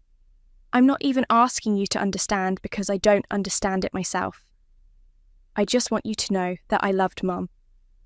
I know that sounds impossible after everything I did, but I did love her. I just loved the idea of her money more. I'm sorry for that. I'm sorry for all of it. I'm moving to Phoenix to stay with our cousin Mark. I won't bother you again. M. I read it twice, then crumpled it up and threw it in the trash. But an hour later, I pulled it out and smoothed it flat. That afternoon, Jasper called. The estate is settled. The house is officially yours along with everything else. There's also something else your mother wanted you to have. What? A letter. She gave it to me before she died, with instructions to give it to you after everything was resolved. He brought it over that evening. The envelope was thick, and Mum's handwriting on the front said, "For Olivia, when the dust settles." Inside were 3 pages in her careful script. My dearest Olivia, if you're reading this, it means the betrayal clause worked and justice was served. I hope you're not feeling guilty about it. Marley made her choices, and choices have consequences. You made different choices. You chose love over money, sacrifice over selfishness, duty over convenience. That's who you are, and that's why you deserved everything I had to give. But I'm worried about you. I'm worried that this whole experience will make you hard and bitter. I'm worried that you'll think love is always about betrayal and family is always about money. Please don't let Marley's choices poison your heart. You gave up so much to take care of me. Your job, your apartment, your relationship with Ivan. I know you think those sacrifices were necessary, but now I want you to know they were also noticed and appreciated. Every pill you organised, every appointment you drove me to, every night you stayed up when I couldn't sleep, I saw all of it. Now I want you to live for yourself. Use the money to go back to school if you want. Travel, start a business, fall in love again. Don't let my death be the end of your story. Let it be the beginning of a new chapter. And Olivia, if Marley ever comes to you asking for help, really asking, not demanding or manipulating, I hope you'll consider it. Not because she deserves it, but because forgiveness is a gift you give yourself, not the person who wronged you. I love you more than words can say. Thank you for being the daughter I needed when I needed her most. Mum. I sat in the quiet house, surrounded by all the things that were now mine, and finally cried. Not for Marley, not for the family that was broken, but for Mom, and for the weight of carrying her love forward. My phone rang, Ivan again. This time I answered. "Hi," I said. "Hi, how are you?" Complicated. "I saw the news. I'm sorry about your mum and about everything else." "Thank you. I know I don't have the right to ask, but would you like to get coffee sometime? Just to talk?" I looked around the living room where I'd spent so many nights taking care of Mom, where Marley had tried to turn her against me, where everything had fallen apart and somehow come back together. "Yeah," I said. "I'd like that." "Really? Really? But Ivan, I'm not the same person I was when you left." "I'm not the same person either. Maybe that's okay." "Maybe it is." After we hung up, I walked to the kitchen window and looked out at Amara's house. She was in her garden, pulling weeds in the fading light. When she saw me watching, she waved. I waved back. Tomorrow, I'd start figuring out what came next. Tonight, I was just going to sit in my mother's house, my house now, and be grateful for the people who stayed when staying was hard. The anonymous texter never revealed themselves, but I had my suspicions. Bailey had been asking a lot of questions about Mum's finances lately, and he'd always been protective of family, even when family didn't deserve it. I never asked him directly. Some mysteries are better left unsolved. But I did send him a text. "Thank you." He responded immediately. "For what?" "For caring about her, for caring about me." That's what family does. Real family. He was right. Real family shows up. Real family tells the truth, even when it's hard. Real family doesn't leave when things get complicated. I'd learned the difference finally, and it had cost me a sister, but it had saved everything else that mattered.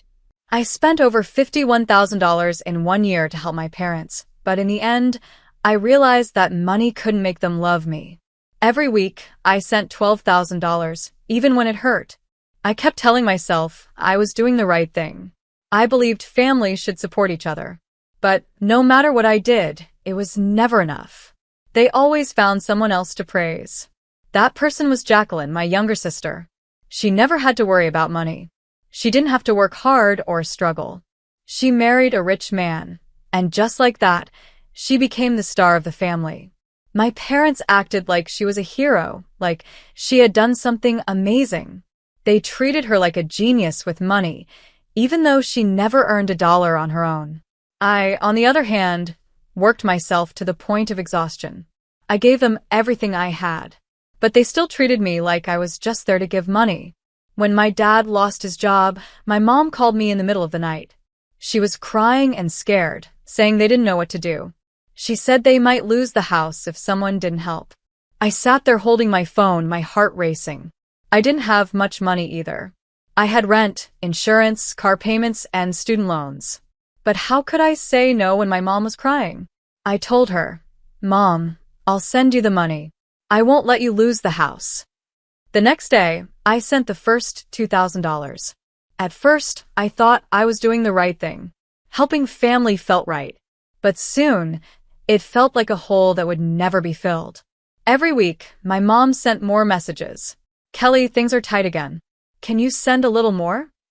"Kelly, the electricity bill is really high this month." "Sweetheart, we promise we'll pay you back. We just need some help." And just like that, every dollar I earned went into that bottomless hole. While I was cutting back on my spending, skipping my morning coffees, and not even buying new shoes, Jacqueline was still living a fancy life in her husband's big house. Every time I visited home, I had to listen to my mom talk nonstop about her. "Do you see how smart Jacqueline is? She married the right man. She doesn't have to worry about anything. Kelly, why don't you learn from your sister? Stop working so hard and find a good man to marry." I clenched my fists, holding back the anger in my chest. I didn't need anyone to take care of me. I worked hard and stood on my own. I had done everything I could to help my parents, but they still didn't see me as someone they could be proud of. Then things started to feel strange. One day, my mom texted me saying they didn't have enough money to buy medicine. I didn't think twice and sent her $300. But just 3 days later, I was scrolling through Instagram and saw Jacqueline's new post, a picture of her and my parents on a yacht. A luxury yacht. My heart started racing. I opened the photo and stared. They were smiling and laughing, holding up champagne glasses. Meanwhile, I was sitting there, stressed out about paying my own bills. Just 3 days earlier, my mom had told me they couldn't afford medicine. And now here they were, relaxing on a yacht. A cold anger filled me. Maybe I had been foolish this whole time. I looked at the screen again. These were the same parents who had cried to me on the phone last week, saying they didn't have enough for the basics. Now they were standing on a yacht in the sun, smiling with Jacqueline. And Jacqueline, she was wearing a fancy dress, her arm wrapped around my mom like everything was perfect. Like we were one big happy family. But the truth was, I had given everything I had to help them. Jacqueline hadn't spent a single dollar, yet she was the one enjoying the good life. I lowered my phone and tried to catch my breath. I needed to find out the truth. I couldn't ignore it anymore. That evening, I called my mom. "Mom, I'm planning a small dinner at my place this week. Just family. Are you and Dad free?" She sounded unsure. "Oh, Kelly, I don't know. Your father and I aren't feeling well. We've been really tired all week. Our bodies ache." I froze. Not feeling well? They had just been on a yacht with Jacqueline. And now they were saying they'd been sick all week? I felt a wave of anger, but stayed calm. "Then I'll stop by," I said. "I can bring some food and medicine." She quickly replied, her voice a little tense. No, don't come. I don't want you to catch anything. If you want to help, just send me a little money for medicine. Money. Again. It was always about money. How much? I asked, pretending I didn't notice anything strange. Just around $400. Once we're better, we'll come visit you. Okay, I said. I'll send it right away. Then I ended the call. But instead of sending the money, I grabbed my car keys. I needed answers. I didn't go straight to their house. First, I needed proof. I drove to Mr. John's house. He lived right next door to my parents. He was a retired teacher who liked to spend time in his garden. I parked and walked to his gate. Hi, Mr. John, I said. How have my parents been lately? I tried to sound casual. He looked up, leaning on his cane, squinting a little. Oh, they just got back yesterday. Looked like they had a great time. My stomach tightened. Just got back? I asked, trying to hide how I felt. I thought they'd been home all week. He laughed. Oh no, they went on a trip with Jacqueline and her husband. I think they were in Hawaii for a few days. They even asked me to feed their fish. It felt like a splash of cold water. They had lied to me. Not only had they asked for money again, but they had also ignored my calls while they were away. I forced a small smile. Thanks, Mr. John. I have to go now. I turned around and walked quickly to my car. My heart was pounding. Enough. I wasn't going to let this continue. The next morning, I drove straight to my parents' house. Their car was in the driveway. From the outside, everything looked normal, just a quiet house. But I knew the truth. I knocked on the door. My mom opened it, her face lighting up when she saw me. Kelly, I wasn't expecting you. Why didn't you call first, so I could get ready? I stared at her, feeling sick inside. Her smile felt fake. I just wanted to check on you and Dad. I stepped inside. The house was spotless. Too clean, like they had just come back from a trip. Which, of course, they had. I looked around. On the dining table were some suitcases, still unpacked. A big sun hat was sitting on a chair, the same one Jacqueline wore in her Instagram post. I turned to my mom. So, how was the trip, Mom? Her smile faded. What trip? I let out a short, cold laugh. The trip to Hawaii. The yacht. With Jacqueline. The same trip you lied about, saying you were sick, so I'd send you more money. My mom's face turned red with shame. I crossed my arms and waited. Then my dad walked in from the kitchen and stared at me. Kelly, what kind of tone is that? Watch your attitude. I laughed again, but there was no warmth in it. Watch my attitude? I've sent you over $51,000 in a year. I've lost sleep worrying about you. While you were on vacation, drinking champagne and lying to me for more money. My mom quickly spoke up. You're making this a big deal. Can't parents take a break? I clenched my fists. A break? You told me you couldn't afford medicine. You didn't even tell me you were going anywhere. Don't I deserve to know? My dad folded his arms. His voice was cold. We don't have to tell you everything we do. I nodded slowly. I felt my heart turning cold. Then I don't have to send you another dollar. I took out my phone, opened my banking app, and canceled every money transfer while they watched. My mom panicked. Kelly, don't do this. We need that money. I put my phone in my pocket. My voice was sharp. Then asked Jacqueline. I've had enough. I turned and walked out, leaving their voices behind. They called after me, but I didn't stop. I got into my car, slammed the door shut, and took a deep breath, trying to calm down. But nothing could cool the anger I felt. They had lied to me. They used the money I worked hard for to enjoy a luxury trip and didn't even feel guilty about it. I had worked myself to the bone to earn that money, and now that they were caught, they were acting like the victims. No, I wasn't going to let them get away with it. I pushed the door open and walked into the house without knocking. I knew this house like the back of my hand. The smell of my mom's cooking, the old couch where I used to watch movies as a kid. But now, it didn't feel like home anymore. My mom looked up from the kitchen table, her eyes full of worry, when she saw me. Kelly, why are you back? I walked straight into the living room, my voice cold. You lied to me. She looked away, but I didn't stop. You said you were sick, but you were drinking cocktails on a yacht. You asked me for money for medicine, but it was really for a vacation with Jacqueline. You say I'm family, but you've never treated me like I matter. My mom stood up and crossed her arms. You're overreacting, Kelly. It was just a short trip. I don't see why you're so angry. I laughed, but it was bitter. You don't understand? Let me show you. I took out my phone, opened my banking app, and showed her the long list of money I had sent over the past year. I've sent you over $51,000. You told me you were struggling, that I was your only help. Meanwhile, Jacqueline, the daughter you adore, hasn't given you a single dollar. And now you're telling me I'm overreacting? Just then, my dad came out of the bedroom. His voice was deep and cold. Kelly, don't talk to your mother like that. I turned to him, my voice sharp. And how should I talk to her? Should I keep quiet and just keep sending money like nothing happened? Should I act like I don't see the truth? He crossed his arms, his face blank. We don't have to explain how we spend our money to you. A cold smile spread across my face.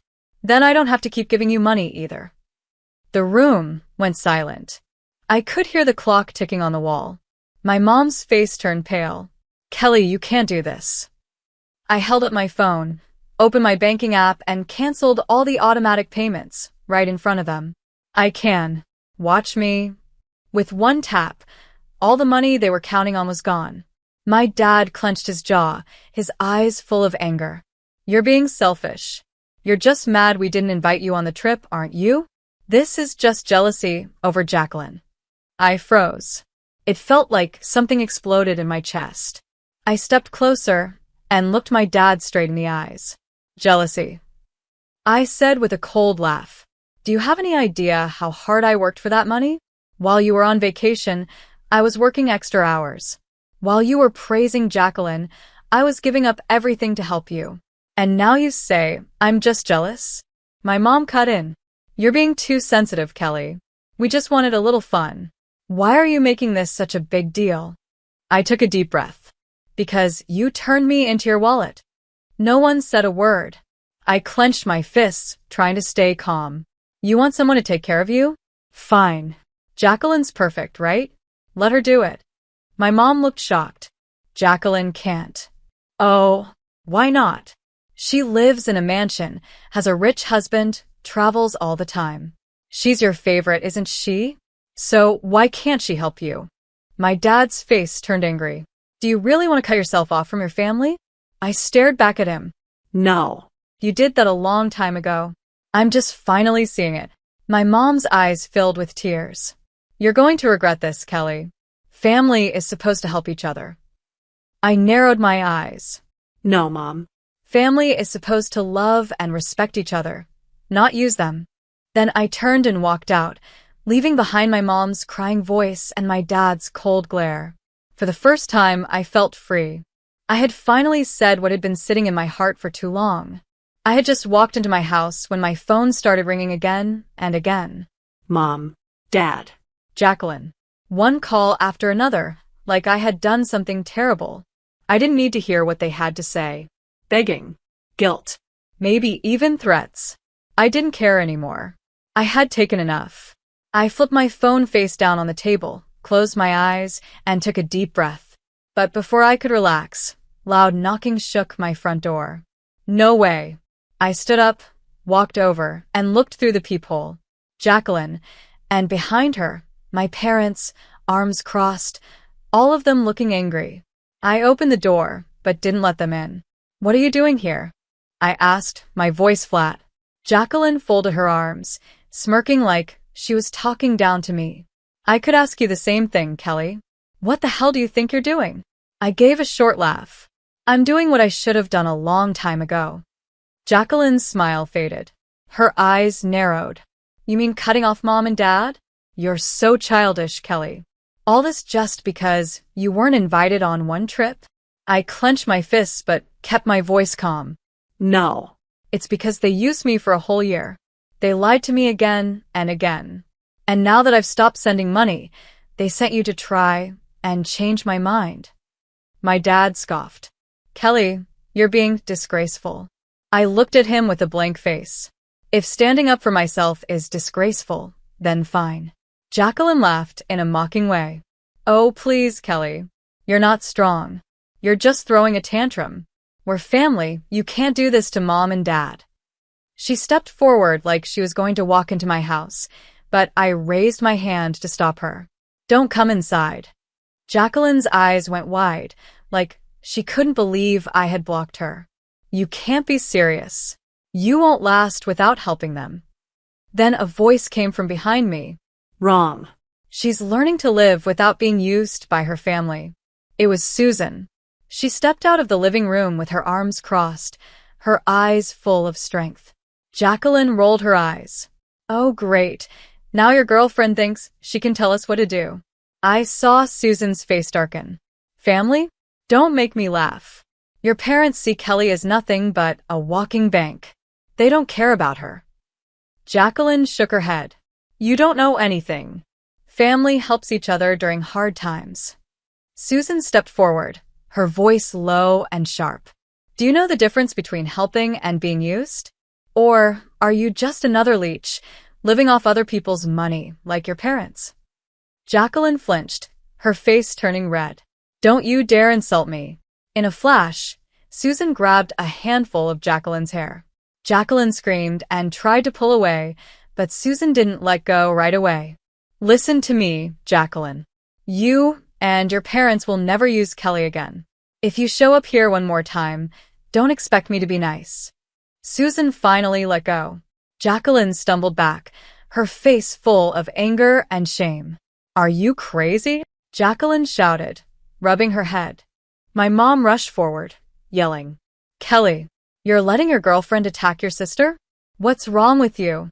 I crossed my arms, staring at them. No. Jacqueline deserved it. My dad stepped forward, his voice full of anger. You need to control your girlfriend. She just attacked our daughter. I laughed. Oh, and what about Jacqueline storming into my house, insulting me, and demanding money? That's okay with you. Silence. I took a deep breath and said in a cold, clear voice, listen carefully. This is the last time. We're done talking. Don't call me. Don't come to my house. From now on, I don't owe this family anything. Jacqueline's eyes burned with anger. Her lips trembled. You'll regret this, Kelly. You'll come crawling back, begging Mom and Dad for help. I looked her in the eye without flinching. Never. Jacqueline gritted her teeth, spun around, and stormed off. My parents followed behind her, their faces tight with anger. When the door slammed shut, I felt lighter than I had in years. But I knew it wasn't over. My parents wouldn't let this go. Jacqueline wouldn't give up that easily. And I was right. A few days later, they came back, this time with backup. I was sitting on the couch, scrolling through my phone, when loud banging hit my door. I didn't even need to check. I already knew who it was. I opened the door. Jacqueline stood there, and behind her was her husband, James, tall, broad-shouldered, and clearly trying to look scary. Jacqueline crossed her arms and sneered. So you really think you can walk away from this family just like that? I leaned on the door frame and crossed my arms. I don't think. I know. Jacqueline's face twisted in anger. You don't get to cut off Mom and Dad. You think you can just walk away from your responsibilities? Family is forever, Kelly. I gave a small smirk. A family that uses you isn't a real family. James stepped forward. His voice was low and threatening. You should think twice about this, Kelly. I stared at him without fear. Oh yeah? And what if I don't? He gave a smug grin. Then I'll make you regret it. Susan stepped out from behind me and stood at my side, her eyes sharp as a blade. Oh really, she said. How are you going to do that? Hit a woman? That's low. James scoffed, but I saw his fists tighten. He stepped closer. I didn't give him the chance. I hit him first, a clean punch to the jaw. He stumbled back, shocked. Jacqueline screamed. Kelly, are you crazy? James looked stunned, but I wasn't finished. I hit him again, this time in the stomach. He doubled over, gasping for air and holding his stomach in pain. Jacqueline ran to him, her eyes full of hate. You just made a huge mistake. I stood firm, still breathing hard, My fists clenched. No, I said. You made the mistake thinking you could scare me. I was done being their puppet. Jacqueline bared her teeth, like she was cornered. Fine, Kelly. If you want a war, you've got one. I let out a cold laugh. No, Jacqueline. You already lost. You just don't see it yet. She pulled James to his feet, and the two of them stumbled off my porch. I watched as they walked away into the night. I wasn't scared. They were losing control, and they knew it. 1 week later, I thought everything was finally over. But then I got a call from Mr. Larry, my parents' neighbor. Kelly, got a minute? There's something you might want to know. I gripped my phone. Something fell off. Yes, of course. What is it? Mr. Larry gave a small laugh. Well, last night your parents had a big argument. The whole neighborhood could hear it. I frowned. What were they fighting about? You and Jacqueline. I sat up straight. Jacqueline? What happened? Mr. Larry lowered his voice like he didn't want anyone to hear. They told her it was time to start giving them money now that you've stopped. But she said no. I stayed quiet, listening. She yelled at them, Kelly. Told them she's not their bank and that they should take care of themselves instead of using their kids. I let out a laugh. Sounds familiar, doesn't it? Mr. Larry chuckled. Sure does. I guess she liked the fancy life, but not the responsibility. She walked out after that. It was bad. I let out a long breath. It was over. My parents had lost both of their children in 1 week. No more Kelly to send money. No more Jacqueline to lean on. Just the two of them, alone in that house, realizing they had ruined everything themselves.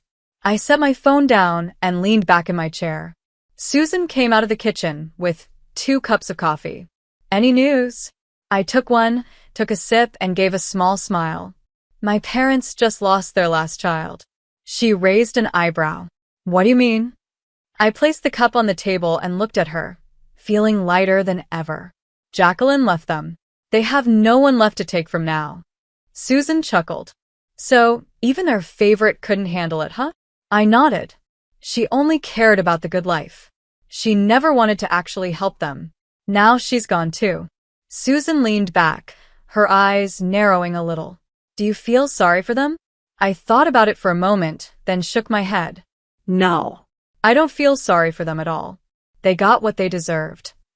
A week later, I thought maybe my parents would finally change after Jacqueline left. But I was wrong. One morning, my phone wouldn't stop ringing. At first, I ignored it. But when I saw my dad's name on the screen, I picked up. Kelly, he said. His voice sounded tired and slow. I leaned against the kitchen counter, arms crossed. My voice was calm. What is it? Why are you calling me? There was a long silence. I heard him sigh. I'm not calling to ask for money. It's about Jacqueline. I narrowed my eyes. What about her? He paused for a moment before finally speaking. Her husband divorced her. James kicked her out. She had nowhere else to go, so she came back here. I raised an eyebrow. Really? She's completely broken, Kelly, he said with a heavy sigh. She's lost everything. I let out a small, cold laugh. Lost everything? You mean she lost the rich man she depended on? Or the fancy life she never earned? Kelly, he said softly, almost begging. I cut him off. And, what do you want from me? To comfort her? To forgive her? She needs someone to talk to, he said. You're her sister. I gripped the phone tighter. Did you forget, Dad? I stopped being her sister a long time ago. Just 1 week earlier, Jacqueline had lasted only 4 days before she snapped. After I stopped sending money, my parents turned to her, asking for help. You've got to be kidding me, Jacqueline said. My parents froze. My mom rubbed her hands nervously, trying to sound gentle. Honey, you know we need someone to help. Jacqueline laughed, but it wasn't a happy laugh. Help? You want me to help? Why? Why should I take on the burden that Kelly was stupid enough to carry? My dad frowned. Because we're family, Jacqueline. But for the first time, Jacqueline didn't care about that word. No. You used Kelly for years. Now that she's done, you come to me. I'm not as stupid as she was. My mom's eyes widened, her voice shaking. Jacqueline, you can't say that. Jacqueline stood up, her face red with anger. Oh, I can't? You've gotten too used to being taken care of without doing anything. I'm not an ATM. I don't owe you anything. My dad slammed his hand on the table. You can't just walk away from us. Jacqueline let out a bitter laugh. Walk away? I'm just doing what you did to Kelly for years. She grabbed her purse, her voice full of anger. Figure it out yourselves. She walked out and slammed the door behind her. That night, Jacqueline left, and my parents were alone in an empty house. I put my phone on speaker so Susan could hear. She crossed her arms, watching me closely while my dad kept talking. Kelly, you don't understand. Jacqueline is truly broken. James threw her out the moment she stopped being useful to him. She has no money, no home, nothing. Even her friends don't want her anymore. They only liked her because of James's money. I leaned back and took a sip of coffee. That's too bad, I said with no emotion. My dad paused, clearly surprised by how calm I was. Kelly, can you please just go see her? Just talk to her. I smirked and shook my head, even though he couldn't see me. No. He sounded shocked. Kelly, I cut him off. Do you remember what Jacqueline used to say when I was the one supporting you? When I was the one paying your bills for years? Silence. She called me stupid for sending you money. She told me I'd regret cutting you off. She stood at my front door and insulted me, saying I had no right to turn away from this family. I let out a cold, empty laugh. And now she's broke, unwanted, and expecting me to be kind? No, Dad. I'm not doing that. He sighed on the other end of the line. So, you really don't need this family anymore? I closed my eyes, feeling lighter than ever. I stopped needing you a long time ago, Dad. You just never wanted to believe it. I hung up the phone. Susan raised an eyebrow. You okay? I set the phone down and took a deep breath. Better than ever. My parents had no one left. Jacqueline had finally realized she was just another piece on their board, someone they used until she was no longer useful. And me?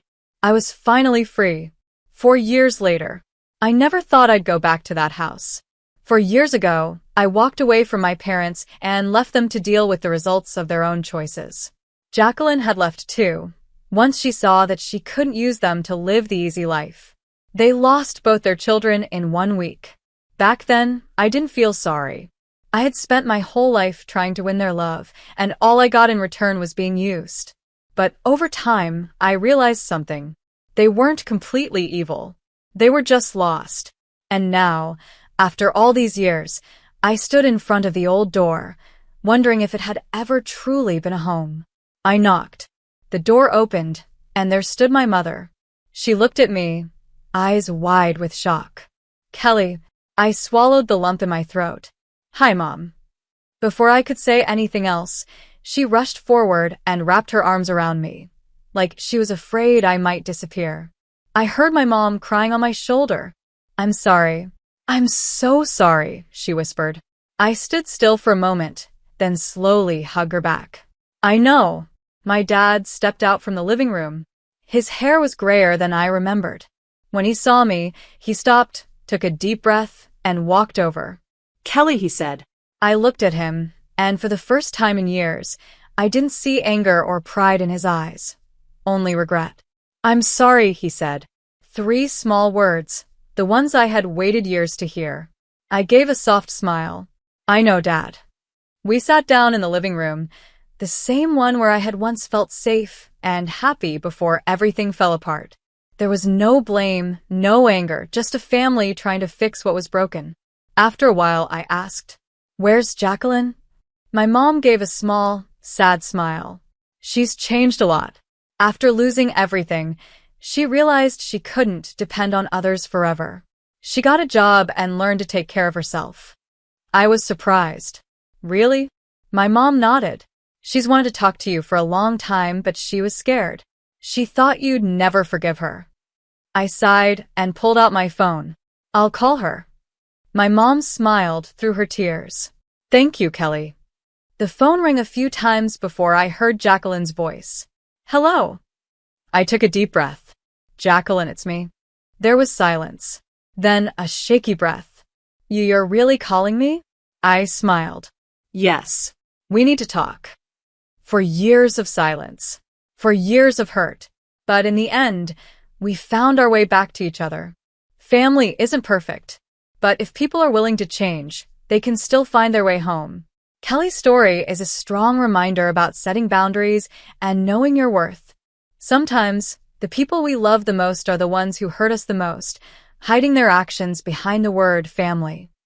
But no one should have to sacrifice themselves over and over, especially when others don't appreciate it. Kelly spent years learning that kindness should not be taken for granted. Walking away from toxic relationships isn't selfish. It's necessary to protect yourself. And yet, the most powerful moment came when Kelly chose to forgive and return, giving her family a second chance. What do you think about Kelly's story? If you were in her place, would you help again, or walk away to protect yourself? Share your thoughts in the comments. And don't forget to follow the channel for more real-life, emotional stories about family and life. Have you ever worked so hard to get everything you dreamed of, only to realize it could all be taken from you in a moment?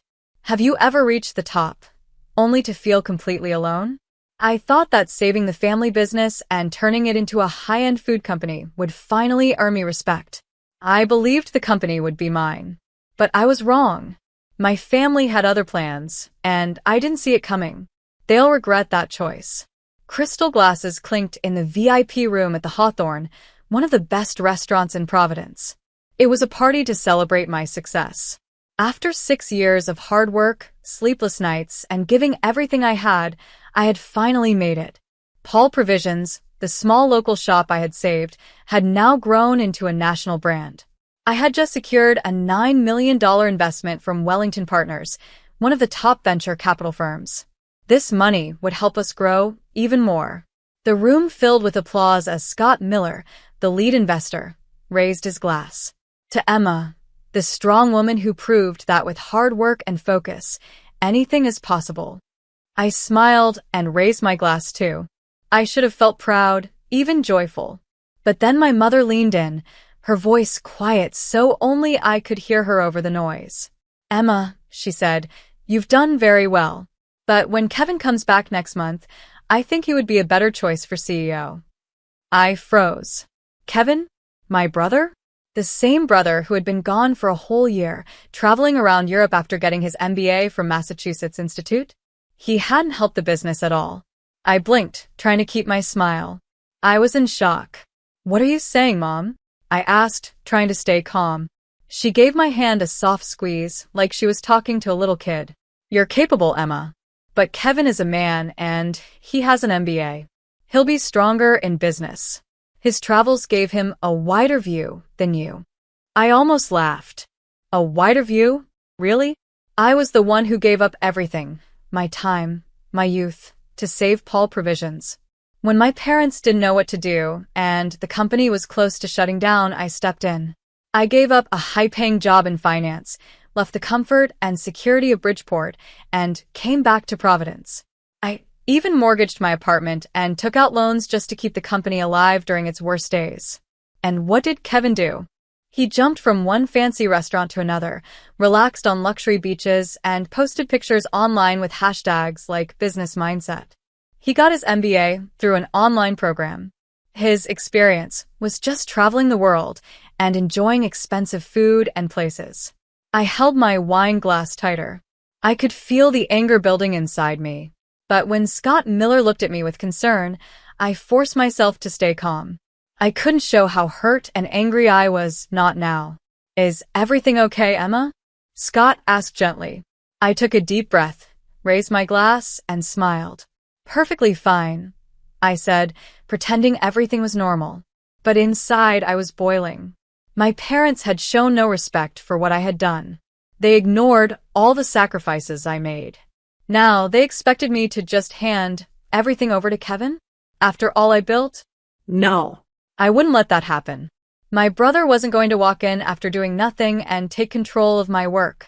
6 years ago, when I walked out of the tall glass building of Fadden and Company, my job in Bridgeport, I knew I was taking the biggest risk of my life. I still remember what my boss said as I left. "Emma, are you really giving up a great career to sell jam?" I didn't answer, because at the time I wasn't sure. I only knew one thing. If I didn't step in, Paul Provisions would fail. And I couldn't let that happen. The first days at Paul were tough. I walked into our main store in Norfolk around noon. There were no customers, no online orders, and a pile of unpaid bills on the desk. I looked at my parents. They looked tired and worn out. But what hurt the most was the look in their eyes. They had already given up. I hadn't. I got to work right away. During the day, I stood behind the counter and helped every single customer myself. I asked questions, listened, and tried to understand why they used to shop here, but had stopped. At night, I went through the numbers, looking for ways to save money and fix problems. In the first month, I made a hard choice. I shut down our second store. My dad was angry. "You can't do this, Emma. We put so much money into that store." "That's exactly why we're in debt," I told him. I slid the reports across the table. "We're losing $220,000 a month. If we don't close it now, we'll lose everything in 4 months." My mom didn't say a word. She knew I was right. 2 weeks later, that store was closed. By the third month, I made another big decision. We would go all in on e-commerce. Depending only on walk-in customers wasn't enough. If we wanted to grow, we needed to sell online. No one else wanted to take the risk, so I did. I used my apartment as collateral to get a loan. I sold my old engagement ring and the Rolex I had bought with my first paycheck. I emptied my savings. With that money, I hired a team to build our online store. 3 months later, paulprovisions.com went live. In the second year, everything changed. One day, a famous food blogger wrote about us. She said, "I never thought a jar of jam could leave such a strong impression on me. But Paul Provisions' product did just that." Her post went viral. Sales tripled in a month. I didn't waste the moment. I started a monthly subscription service.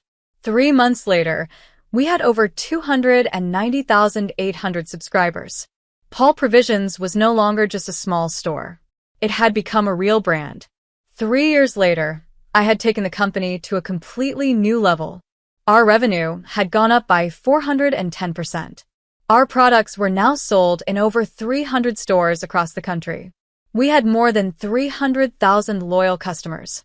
I used to believe this would be the moment my parents were the proudest of me. But even after all that I had done, they still saw me as just keeping the seat warm for Kevin. Now, I sat in my office, looking out at the streets of Providence. The crisp October air made me feel sharper than ever. I had worked too hard and given up too much to get here, and yet they thought I would just hand it all over. Then I looked at my phone. A new message from my mom appeared. I spoke with Kevin. "He thinks it's time for a change, too. You should reconsider the CEO position." I held my phone tightly. Did they really believe I would let this happen? No. I was the one who built this company. I turned a small shop in Norfolk into a national brand. My old contacts from my previous job supported me when no one else did. And still, my parents acted like I was just keeping the seat warm for Kevin. What was supposed to be a celebration had turned into a warning. I was being pushed out of the company I had saved. Later, as I rode home in the back of a limo, I watched the city lights flash past the window. A plan started forming in my mind. I used to think that if I worked hard enough, gave enough, my parents would finally see my worth. But I was wrong. If they gave the company to Kevin, all of my work would be lost. I couldn't let that happen. I wouldn't let their foolish decision destroy what I had built. For the past 2 years, I had learned everything about the business, every part of it. And now I would use that knowledge to save the company again. But more than that, I would save myself from the disaster my parents were trying to bring on me. What they were doing could ruin everything. As dinner came to an end, Scott Miller, the lead partner at Wellington, raised his glass for a toast. "Emma, you've turned a small shop into a national brand. Without you, Paul Provisions wouldn't be here today. I look forward to a strong and successful partnership between you and our firm." I smiled and was just about to speak when my mother suddenly cut in. "Scott," she said, "my son Kevin will be taking over as CEO when he returns next month. This is the perfect time to make the change. Someone with a stronger background in management can take the company even further. The room went quiet. It felt like time had stopped. Did I hear that right? I turned sharply to look at her, but she sat calmly, like what she said was completely normal. "Excuse me, Mrs. Paul," Scott said. His voice was lower now. The energy was gone. "What exactly do you mean?" My mother gave a confident smile. "Emma has done a wonderful job, but Kevin has an MBA from Massachusetts Institute and a bigger vision. Emma laid a strong foundation, but to grow the company even more, Kevin is the better choice." A foundation? I had spent 3 years building this company from the ground up. I gave up my youth, my money, my sleep, my whole personal life. And in her eyes, I was just something Kevin could step over. I looked at Scott and his team. They were exchanging glances, clearly unhappy. "Mrs. Paul," Scott said firmly, "our investment isn't in the Paul family. Our investment is in Emma. We believe in her vision and the plans she's carried out so well over the years." My mother looked surprised but quickly covered it with a polite smile. "Of course. Emma will still handle the daily work," she said casually. "But the company will grow faster with someone who has a broader vision. Putting Kevin in charge is the best move for the future." I clenched my fists under the table. I felt cold anger rising inside me. They didn't see me as the person who brought this company back to life. Scott turned to me and asked, "Emma, what are your thoughts on this?" This was the most important moment of my life. I could explode, let the room fall apart. Or I could stay calm and take control. I chose the second. I set my wine glass down and slowly looked up, locking eyes with my mother. "It seems like this is a decision I wasn't told about," I said, keeping my voice calm. "Strange, considering I'm the one who worked non-stop to bring this company to where it is today." My mother opened her mouth to speak, but I didn't let her. "I see," I said, nodding slowly, like something had just become clear to me. Everything I've done, every late night, every risk, was just to make things easy for Kevin to walk in and take over. "That's the truth, isn't it, Mom?" Her face turned cold. "Don't say that. I only want what's best for the company. When a business grows, it needs stronger leadership." I let out a short, bitter laugh. "No." "You want what's best for Kevin. You've never really valued me. You've never believed your daughter could lead this company." That was the start of my pushback. I turned to Scott. "I think we need to have a private meeting on Sunday." He got the message right away. "Of course," he said. I stood up. "Thank you all for coming. My dinner is over." I turned and walked out. My father called after me, but I didn't stop. Everything was clear now. They never meant for me to keep this company long-term. But they made one big mistake. They underestimated me. I'm not someone who gives up what I've built. If they thought I would step aside quietly, they were wrong. As I stepped out of the restaurant, I took out my phone and called Brenda, our head of marketing. "We need an emergency meeting," I said. My voice was sharp. "What's going on?" she asked, worried.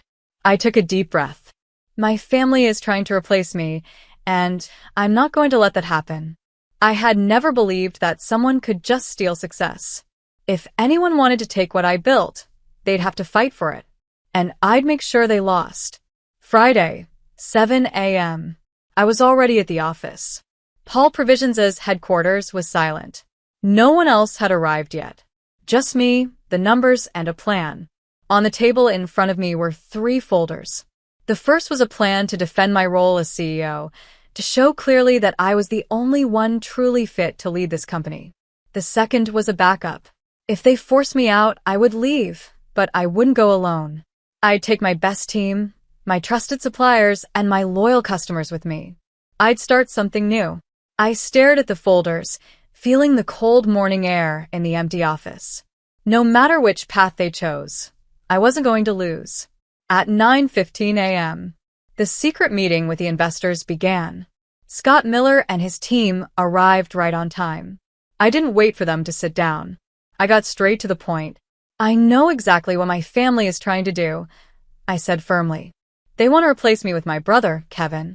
Christine Taylor, one of the key investors, adjusted her glasses. Her face was serious.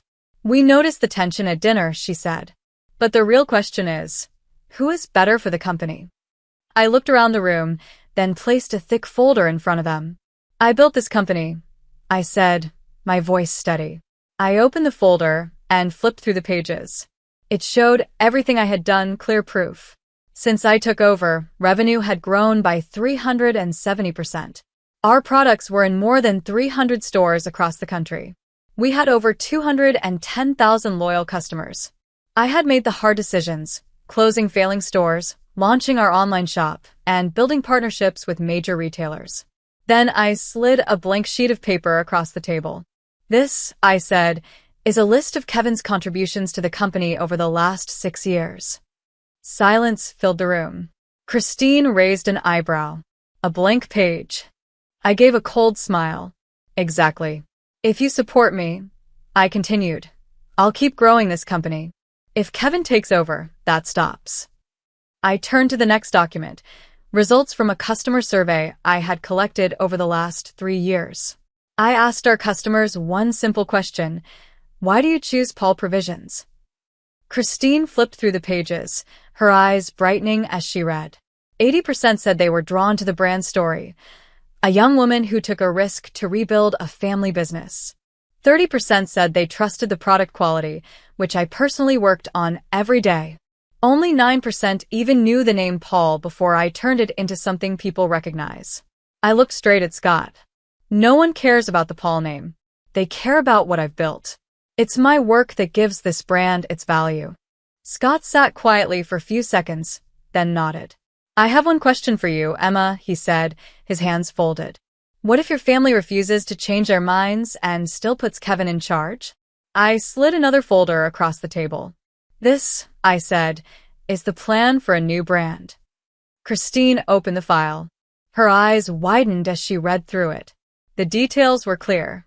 90% of our suppliers had already said they would follow me.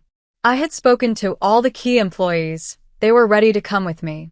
A full marketing plan was ready. The creator of Paul Provisions now brings you something even better. Scott looked at me, then smiled. "You've been planning this for a long time, haven't you?" I shrugged. I had planned to use this plan for the family's next big expansion. But now it would be mine. After an hour of discussion, Scott placed his hands on the table. "We're with you, Emma." I kept my face calm, but inside, the anger had faded. Now I felt only one thing: certainty. What if my family still tries to push me out? I asked. Scott tilted his head slightly and gave a cold smile. "Then the entire investment leaves with you." I took a deep breath.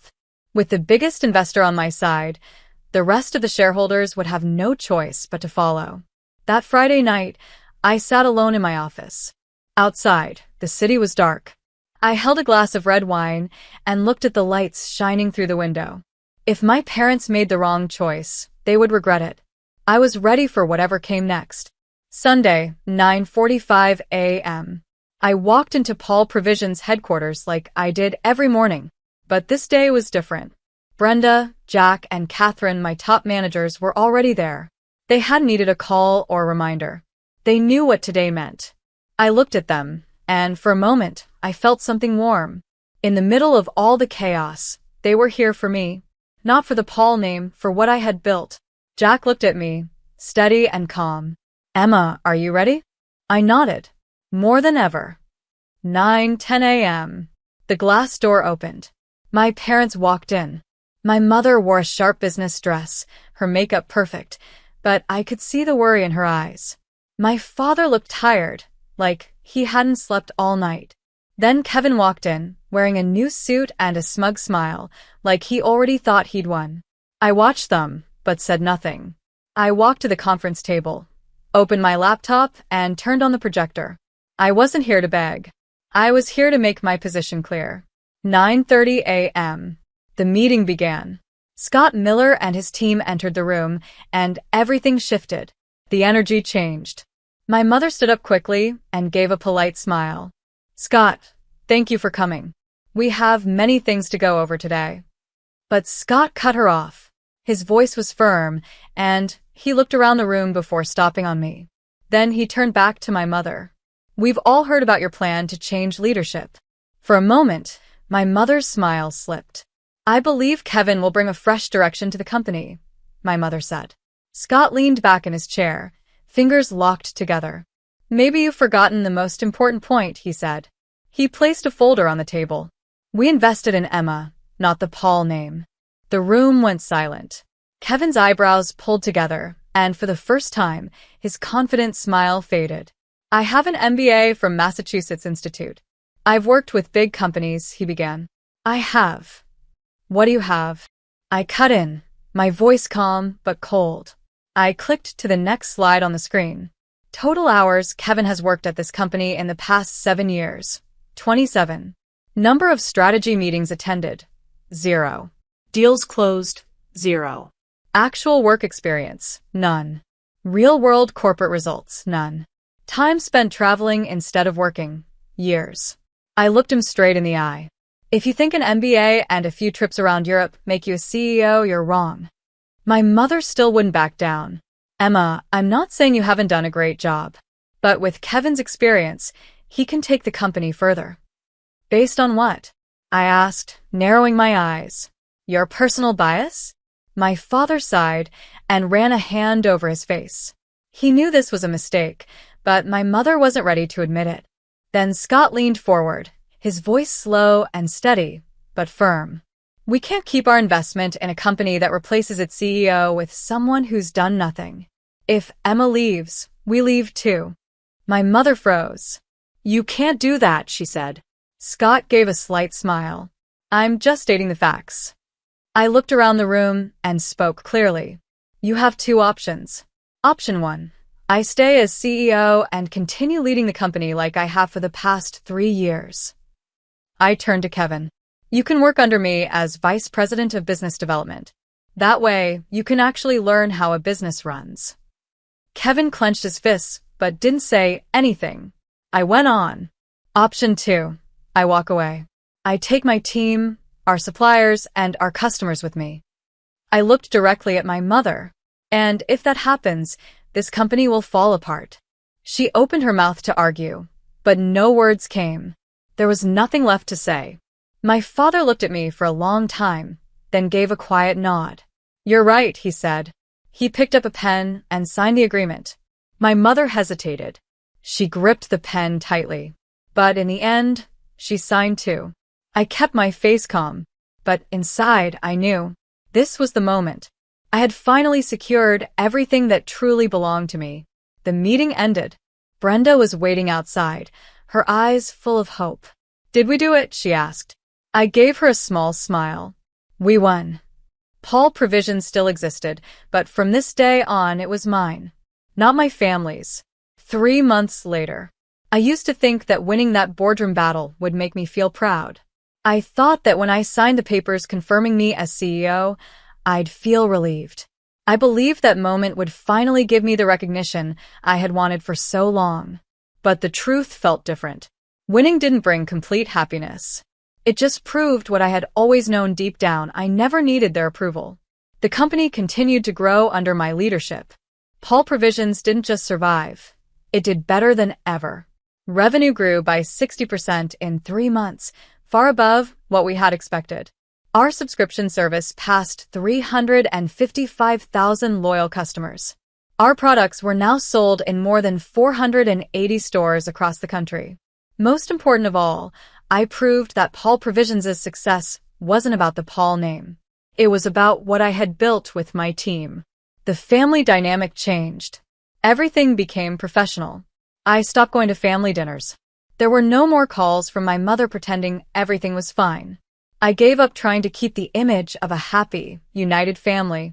We only spoke when we had to and only about business. My father accepted the new reality. He didn't try to share power with Kevin anymore. In meetings, he was quiet. He no longer gave advice I didn't ask for like he used to when he thought he still had control. My mother was different. She couldn't hide how upset she was. Every time she saw me leading the company, I saw it in her eyes. She still believed Kevin deserved the role more than I did. Even now, she was waiting for me to fail, waiting for me to slip up so Kevin could take over.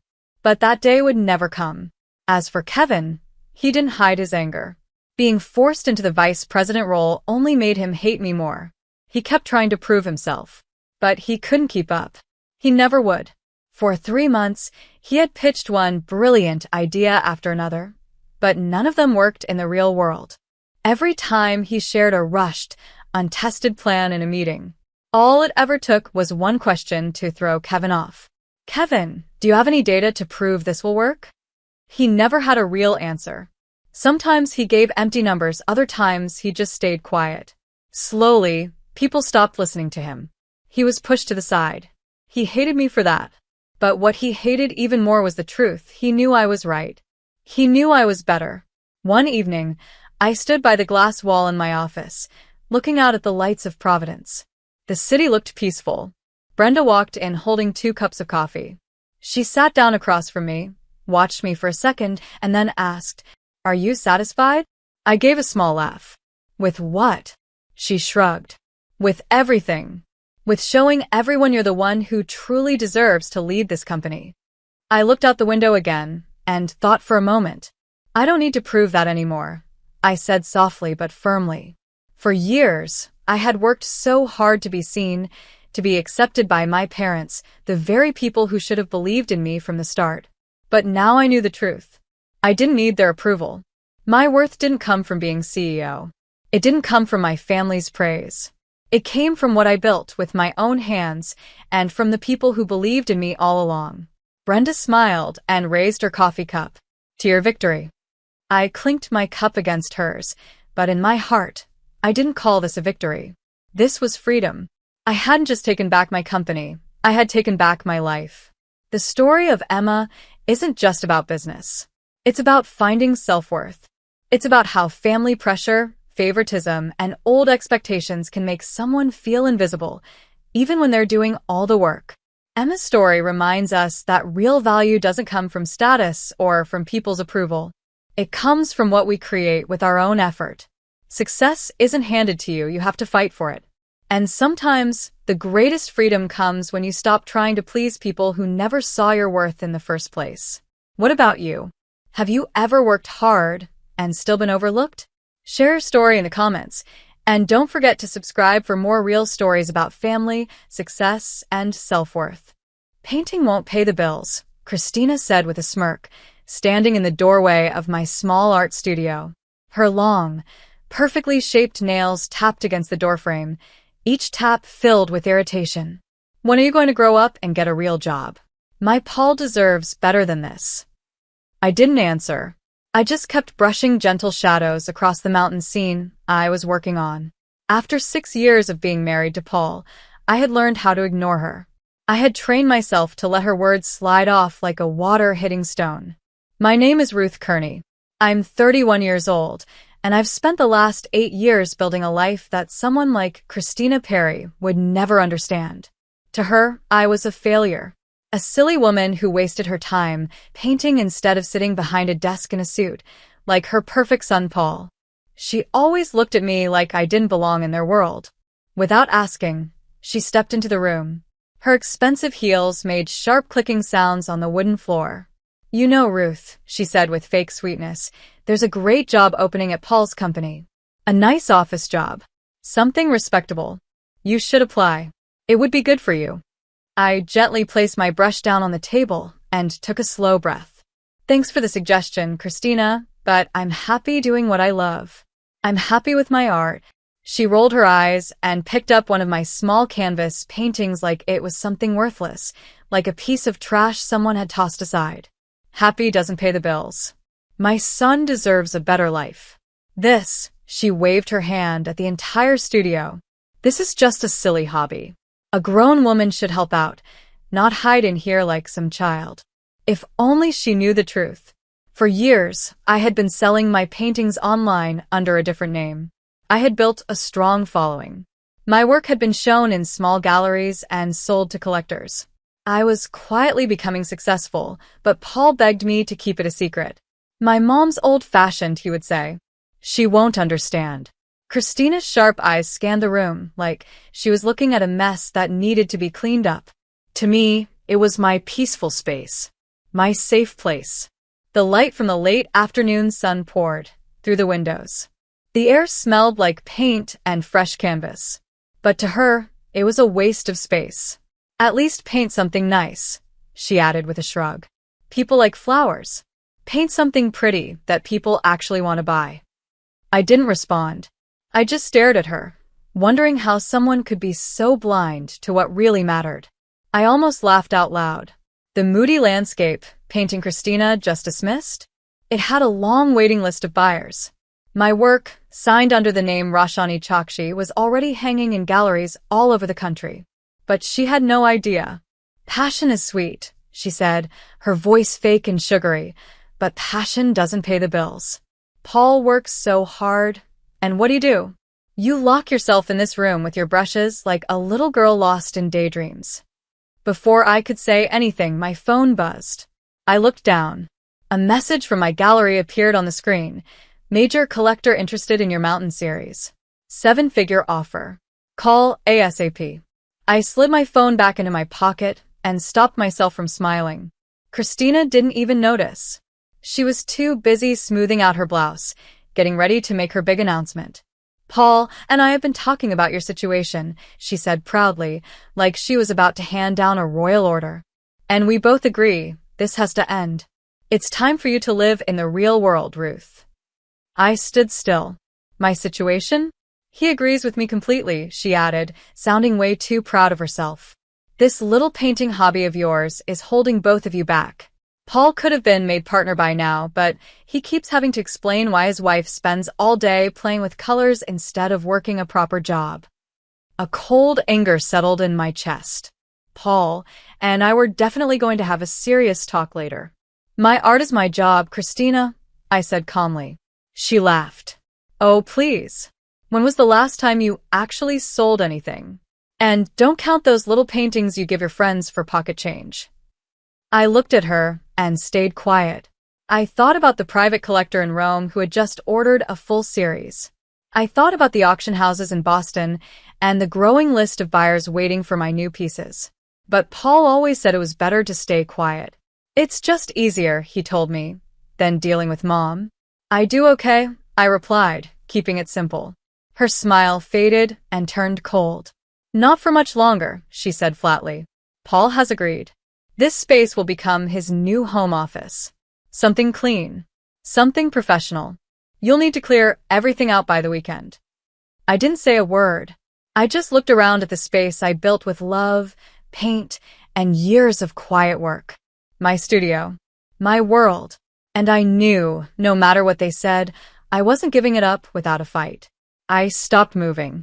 This is my studio, I said slowly and firmly. Christina smiled, shaking her head. Was your studio, she said. We already ordered Paul's new office furniture. For 6 years, I had kept quiet. I let her make rude comments about my art. I listened when Paul told me not to make things worse, to keep the peace. I gave up arguments for the sake of avoiding drama. But right then, everything became clear. I had been quiet for too long. No, I said softly. Christina's head snapped up. Excuse me, she asked. I said no, I repeated, standing tall. I looked her straight in the eye. This is my space. This is my career. You have no right to make decisions about what happens in here. Her face twisted with anger. After everything I've done for you, she snapped. You're exactly the reason Paul could have done better. She stormed forward and grabbed one of my finished paintings. It was one of the pieces from the Mountain series, the same series that a collector had just made a huge offer on. Before I could react, she threw it on the floor. It landed on the corner of the easel and tore through the canvas. Christina, stop, I shouted. But she didn't stop. She grabbed another painting. Her breathing was fast and heavy, full of rage. If you won't listen to reason, she hissed, then maybe it's time for a little tough love. I stood there, frozen, watching her tear through my work like a hurricane. Paintings I had poured my heart into, hours of care and emotion, now being destroyed in seconds. But what she didn't know was that this wasn't just art to me. These paintings were worth real money, some thousands of dollars, some even tens of thousands. And what she also didn't know was that I had installed security cameras in my studio to protect my work. Every second of her tantrum was being recorded. I slowly pulled out my phone and hit the record button too, filming the damage she was doing. Sometimes revenge doesn't mean shouting or fighting. Sometimes it means staying calm and letting someone show their true self. Finally, she stopped. Her face was red, her hair slightly out of place, and she was breathing heavily. All around her were ripped canvases and shattered dreams. At least, that's what she thought. She straightened her blouse and looked at me with a cold smile. "Now," she said, "you can focus on being the kind of wife my son actually deserves." I met her gaze without blinking. Then I calmly pressed send on the video message. "Thank you, Christina," I said, my voice steady. Her face shifted just slightly. I smiled. "For showing me exactly who you are." "Who am I, Christina?" She had looked so pleased with herself after destroying my studio. That proud little smile still sat on her lips until my phone buzzed again and again. I answered it and put it on speaker. If she wanted to be involved in my life, she might as well hear what was coming. "Roshani Chakshi, this is Ryan from Houston Gallery," the voice said clearly. "The collector is ready to wire the 7-figure payment for the Mountain series. When can we arrange pickup?" Christina's face lost all its color. Her eyes widened as she looked at the torn paintings scattered across the floor. I stayed calm. "We have a problem, Ryan," I said, each word slow and clear. "Several pieces from that series were just destroyed on purpose. I have the video footage." There was silence on the other end. Then Ryan's voice changed. It became serious. "Destroyed? Those works are insured by millions." Who did this?" I turned to Christina. She had slumped into the paint-splattered chair in the corner, hands shaking. She looked like a child who had just realized the mess she made was permanent. She tried to speak. "Roshani Chakshi, you're Roshani Chakshi?" I nodded, still talking to Ryan. "Send the insurance adjusters. I'll forward the video right now." When I ended the call, I looked her straight in the eye. "Yes, Christina. I'm Roshani Chakshi, the artist who sold a painting last month for $400,000. The one whose work hangs in galleries and museums. The one whose little hobby paid for the luxury car you love bragging about when Paul drives it." Her lips trembled. But that's not possible. Roshani Chakshi is. "Is what?" I asked. "Successful? Respected? A real professional?" I pointed to the torn canvases all around us. "You just destroyed about $3 million worth of art. Art that was already sold. Art that was insured." She could barely speak. "Paul never told me." I let out a breath. "Because he knew you'd never take it seriously. He thought it would be easier to let you believe I was just playing with paint instead of standing up to you. And I went along with it. We both did." I gave a dry laugh. "Look where that got us."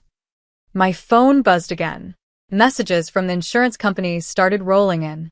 I forwarded them the video while Christina watched, her eyes wide with fear. "Ruth, I didn't know," she whispered. "No, you didn't," I replied. "Because you never cared to ask. You were too busy trying to tell me what kind of woman I should be." She reached out, desperate now. "We can fix this, Paul, and I will fix it." I raised an eyebrow. "With what money, Christina? Those paintings were worth more than your house." She looked down and nervously smoothed her expensive blouse. "Please don't tell Paul. It would break his heart." I just looked at her, silent. Her shame said more than anything I could. I let out a deep breath and looked straight at her. "Break his heart," I said quietly. "Like how you two planned to take away my studio. Like how you've spent years making fun of my career while living off the money it brings in." Before she could reply, the studio's security system made a soft chime. The insurance adjusters arrived, along with Ryan from the gallery. Their eyes moved slowly across the ruined paintings. Their expressions turned serious. "This is not an accident," one of the adjusters said. "This is clearly done on purpose. The insurance company will demand full payment for the damage." Christina's face fell apart. She looked pale, her hands shaking. "Ruth, please," she whispered. "I'm Paul's mother. You can't do this to me. I met her eyes calmly. I'm not doing anything to you, Christina. You did this to yourself. Ryan ran his hand through his hair, still staring at the ripped canvases. The collector will be crushed, he muttered. These pieces were meant to be the highlight of the new museum wing. Christina looked confused. Museum wing? Yes, Christina, I said. That Moody Mountain series you called childish? It was created for the National Light Exhibition at the Modern Art Museum. They've been talking about it for months. Finally, she seemed to understand the seriousness of what she had done. Her perfect appearance began to fall apart as tears filled her eyes. Her voice cracked into a sob. What can I do? She begged. There has to be something. I breathed in slowly and answered with calm. Start by leaving my studio. The insurance company will handle the rest. And Christina, she looked up. Don't ever tell me what a real woman is supposed to do again. She ran out, crying. Ryan stayed behind for a moment. Ruth, I'm really sorry. The collector will want answers. I looked at the ruined room. Paintings I had spent years working on were destroyed in minutes. Still, my mind was already moving. Tell them I'll make something new, I said. Something even better. Sometimes destruction brings fresh ideas. After everyone left, I stayed in the quiet, surrounded by what was left of my work. My phone buzzed. It was a message from Paul. Mom called. She was crying. What happened? I took a breath and typed slowly. Come home. We need to talk about why you told your mother she could take over my studio, and why you've spent years hiding my success. He replied right away. I was trying to protect you from her. I stared at the screen, then answered. No. You weren't protecting me. You were protecting her from the truth. And now we're both paying the price. I looked around the room again. Broken, yes.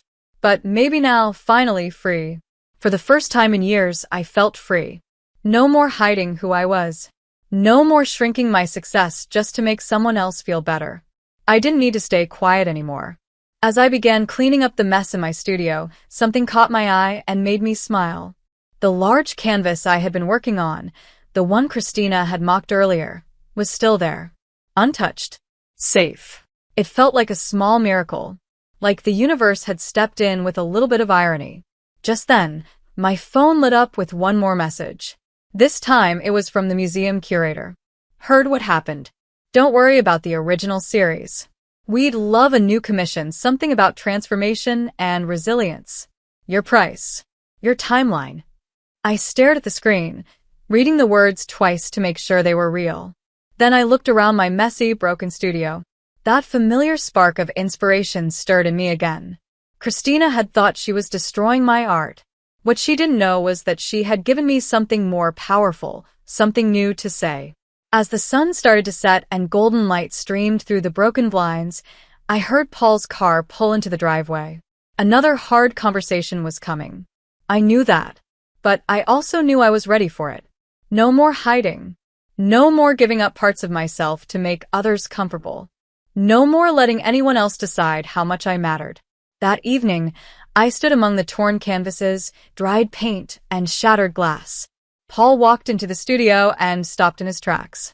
His eyes widened as he saw the damage. I watched his expression shift, from surprise to anger and then to shame. He walked over and picked up a torn piece of canvas, his hands tight around the edge. I never thought she'd actually do this, he said quietly. When she mentioned turning the studio into an office, I don't know what I thought. You thought it was easier to let her do what she wanted than to stand up to her, I said calmly. Just like it was easier to pretend my career didn't matter, so she wouldn't have to see me for who I really am. Paul sighed deeply. I'll fix this. I'll make sure she pays for everything, the damage, the commissions. She can't afford it, I interrupted. And even if she could, that's not the point. He looked at me, confused. Then what is? This isn't about money, Paul. It's about how you've spent years protecting her feelings while ignoring my worth. Look around, I said, motioning to the ruined artwork. How long were you going to let her believe I was just playing with paint? How long were you going to let her treat me like I was nothing? The silence between us stretched long and heavy. "I thought I was keeping the peace," he finally said. I nodded.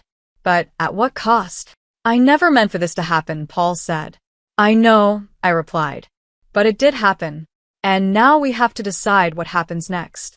The weeks that followed were full of change. The insurance company processed the claim quickly, thanks to the clear security footage. Christina didn't just face a huge financial loss, she also faced public embarrassment. The story spread fast in the art world. Everyone was talking about the woman who destroyed valuable paintings in a fit of rage. At the same time, the truth about my identity came out. People now knew I was Roshani Chakshi. Suddenly, I was being asked for interviews, magazine features, and new projects. My name and work were everywhere.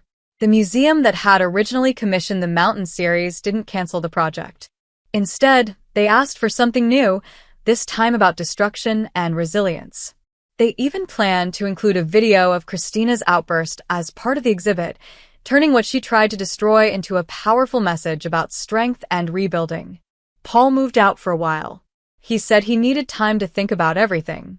I didn't argue. I had work to do. The paintings I made after that were different. They were raw, emotional, and honest. They told a story, my story.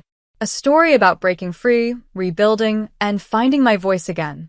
For months later, I was putting the last touches on my freshly renovated studio when Christina showed up uninvited. She stood in the doorway, looking smaller and more tired than I had ever seen her. "The insurance company is taking money from my paychecks," she said right away. "It'll take me years to pay back the damage." I didn't look at her. I kept painting. "That sounds fair," I said simply. "I've been going to therapy," she continued. "I've been trying to figure out why I act the way I do, why I felt the need to control everything, why I did what I did to you." She paused, swallowing hard. "I'm sorry, Ruth. Not just for the studio, but for everything. For all the years I made you feel small." I slowly set my paintbrush down and looked up at her. "Thank you for saying that," I said. "But you know words aren't enough, right?" She nodded. Her eyes were full of tears. "I saw your new paintings," she whispered. "The magazine feature. It was beautiful. I never let myself see the value in your work before. But now I understand. I really do. I see why people love it." For the first time, her voice didn't sound fake or proud. It sounded real. I didn't reply right away. I just stood there in my new studio, knowing that everything had changed, and this time, it was finally for the better. I looked at the painting in front of me. It showed a phoenix rising from torn pieces of canvas, put back together with care. Bright colors blended with the dark edges, and it looked like the bird was flying out of brokenness into light. Sometimes, we have to lose everything to realize what we had all along. Christina didn't say another word. She quietly turned and left. I picked up my brush again and returned to my work. That night, my phone rang. It was Paul. "Can I come to your gallery opening?" he asked gently. "Not as someone trying to protect you, just as someone who believes in you." I paused for a moment, then said, "Yes." The next evening, the exhibition opened. It was unlike anything I had ever experienced. The gallery was full of people, artists, collectors, reporters. The air buzzed with excitement. People whispered as they stared at the paintings. Some even stood quietly, just soaking in the emotions captured on the canvas. The new series was called Destruction and Rebirth. It told a story through color and shape, pain and beauty. People felt it deeply. Many told me they were moved by how raw and real it felt. For the first time, I wasn't just sharing art. I was sharing myself. Paul came as he promised. He stood in the crowd, proud but quiet, never trying to take the spotlight. He didn't try to explain or defend anyone. He simply supported me. And for that, I was thankful. As I stood in the center of the gallery, hearing the soft hum of voices and seeing the reactions to my work, I realized something important. Christina had spent years trying to shape me into her version of a perfect woman. She tried to take away my space, my art, and even my voice. But in doing that, she gave me something I never expected, my greatest inspiration. Later that night, I stood alone in my studio again. The air was calm. The last rays of sunlight shined through the window, landing gently on the Phoenix painting. I didn't feel anger anymore. I didn't feel bitterness or regret. Instead, I felt something I hadn't expected: gratitude. Gratitude for the strength I had built, for the voice I had found, for the art that had always been there, waiting to speak louder than words. And strangely, even for Christina, the woman who had tried so hard to erase me had, without meaning to, helped me paint the clearest picture of who I really was. A survivor. An artist. A woman who finally knew her worth. I stood in my sewing room, frozen in shock, staring at the torn remains of Helen's graduation dress. My hands shook as I bent down and picked up the soft pieces of silk and lace scattered across the floor. It felt like my heart was breaking. I had spent so many hours on that dress, careful stitches, tiny beads, every part made with love. And now it was ruined in just a few minutes. The voice of my mother-in-law Joyce echoed in my mind. She doesn't deserve a special day. I could still see her face twisted with that same cold look she had worn for the past 17 years. She had never truly accepted me or my daughter. From the moment I married Eric, she made it clear Helen would never be family in her eyes. My Eric deserves better than a stepdaughter who barely gets by, she had once said. Her words stung then, and they still hurt now. My name is Evelyn Sharma. I'm 43 years old, a professional seamstress, and a proud mother. For 7 whole months, I had poured every bit of my heart into creating Helen's graduation dress. It was more than just fabric. It was a gift, a symbol of love and pride for my daughter's hard work. The dress was a beautiful ivory gown, simple but elegant, with delicate lace I had stitched by hand and tiny crystals that shimmered when the light touched them. Helen had tried it on just yesterday. I remember the way her eyes lit up as she looked at herself in the mirror. She twirled and smiled, hugging me tight. "Mom, it's perfect," she whispered. "I can't believe you made this for me." That moment had made all the effort worth it. But now, just one day before her big graduation ceremony, the dress was destroyed. Joyce had waited until Helen left for her final rehearsal, and Eric was at work. Then she used the spare key Eric had asked me to let her keep, just for emergencies, he said, to sneak into our house. Instead of helping, she used that key to destroy something that meant so much. Tears filled my eyes as I looked at the mess. My hard work, my love, all torn apart out of cruelty and jealousy. I grabbed my phone and called my best friend Catherine, who is also a seamstress. When I told her what happened, her voice came through the speaker, full of anger and disbelief. "She did what?" Catherine asked, shocked. "Evelyn, you have to call the police. That's destruction of property." I sighed and tried to calm my voice. "It won't matter, Catherine," I said. "She'll just deny it, and Eric will try to make peace again like he always does." But deep inside, I knew one thing. Joyce may have ruined the dress, but she wasn't going to ruin Helen's day. Not if I could help it. I knew deep down that Eric would never press charges against his mother. He just couldn't. "You know how he gets when it comes to her," I told Catherine quietly. And it was true. My husband, for all his kind and caring ways, just couldn't see Joyce for who she really was. Years of her emotional games had made him believe that she always meant well, even when she clearly didn't. He always gave her the benefit of the doubt, always made excuses for her bad behavior. "So, what are you going to do?" Catherine asked. "Helen's graduation is tomorrow morning." I looked at the calendar on the wall. Right next to tomorrow's date, I had written in big letters, "Helen's big day."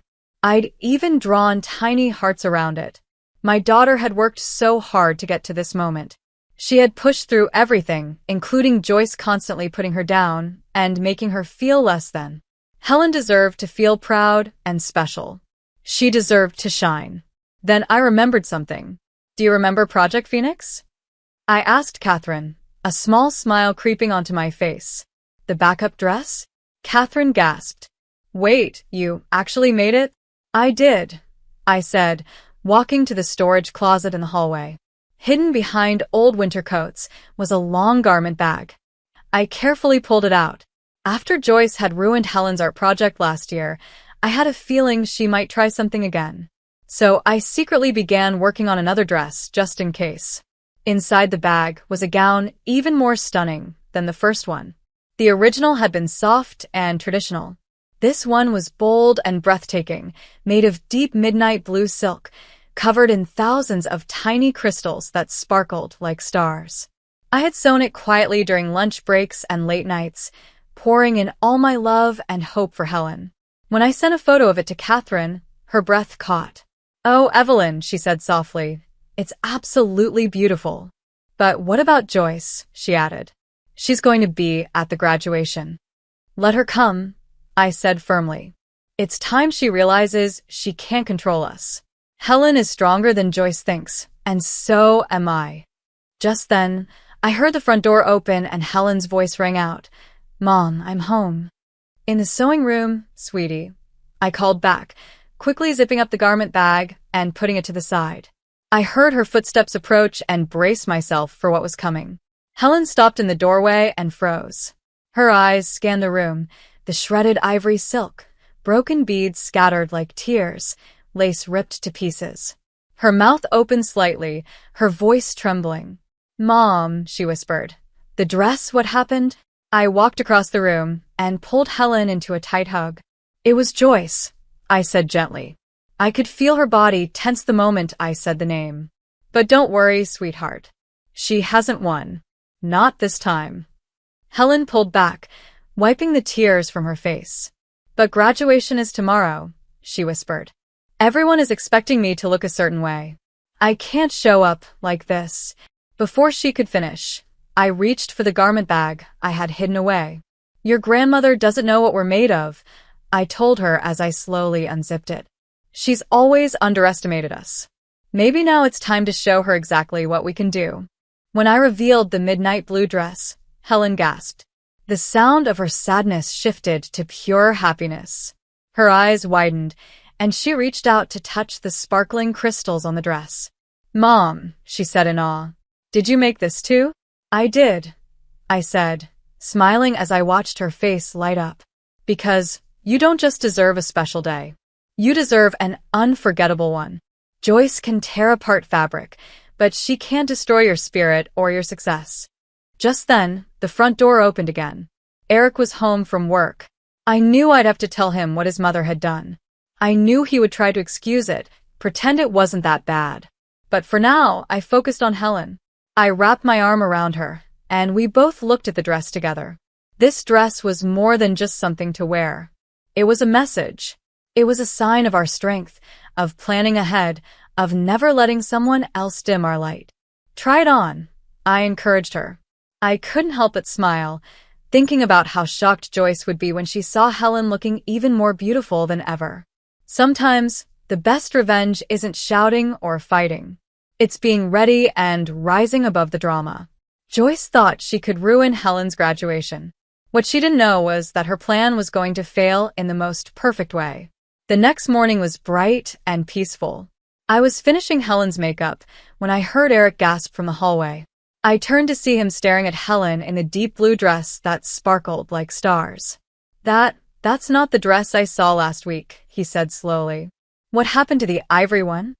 Helen stood still beside me, but I kept my hand steady as I brushed her lashes. "You should ask your mother," I said calmly. "She used her emergency key yesterday while we were out." Eric looked pale. "Mom wouldn't, she couldn't. The remains are still in my sewing room if you want to see them," I replied. Every bead, every thread, every piece I worked on for 7 months, all gone in minutes. "There has to be a mistake," Eric mumbled, but Helen stood up straight and stopped him. "No, Dad." "No more excuses," she said firmly. "Grandma Joyce has been trying to ruin my special moments for years. I was only 8 years old when Joyce started trying to ruin my happy moments.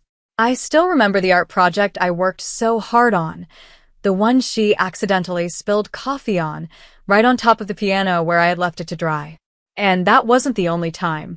Over the years, she found a way to ruin almost everything. Every birthday, every school achievement, every proud moment, she always had some way to take the joy out of it. Now, As Helen stood in her graduation gown, speaking honestly and bravely, I watched my husband's face change.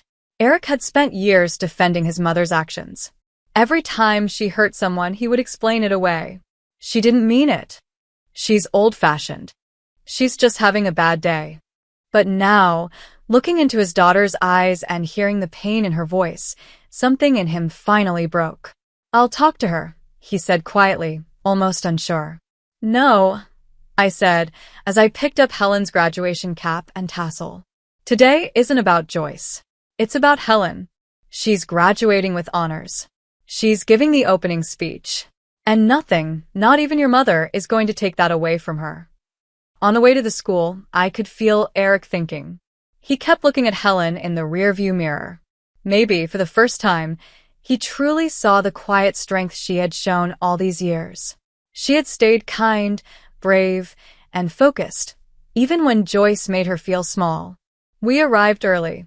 Helen needed to join the other student speakers. As she walked off in her midnight blue gown, heads turned. People stared in admiration. Then I saw Joyce standing with her husband Ryan near the entrance. As we got closer, Joyce's face twisted in anger. "What is she wearing?" she hissed, grabbing Eric's arm. "That's not the dress you showed me last week." "No," I said calmly, loud enough for the parents nearby to hear. "That dress was destroyed yesterday when someone came into our home and ruined it. Thankfully, I always have a backup." Joyce turned red. Some of the parents around us began to whisper. Ryan looked confused. "Wait, someone broke into your house?" he asked.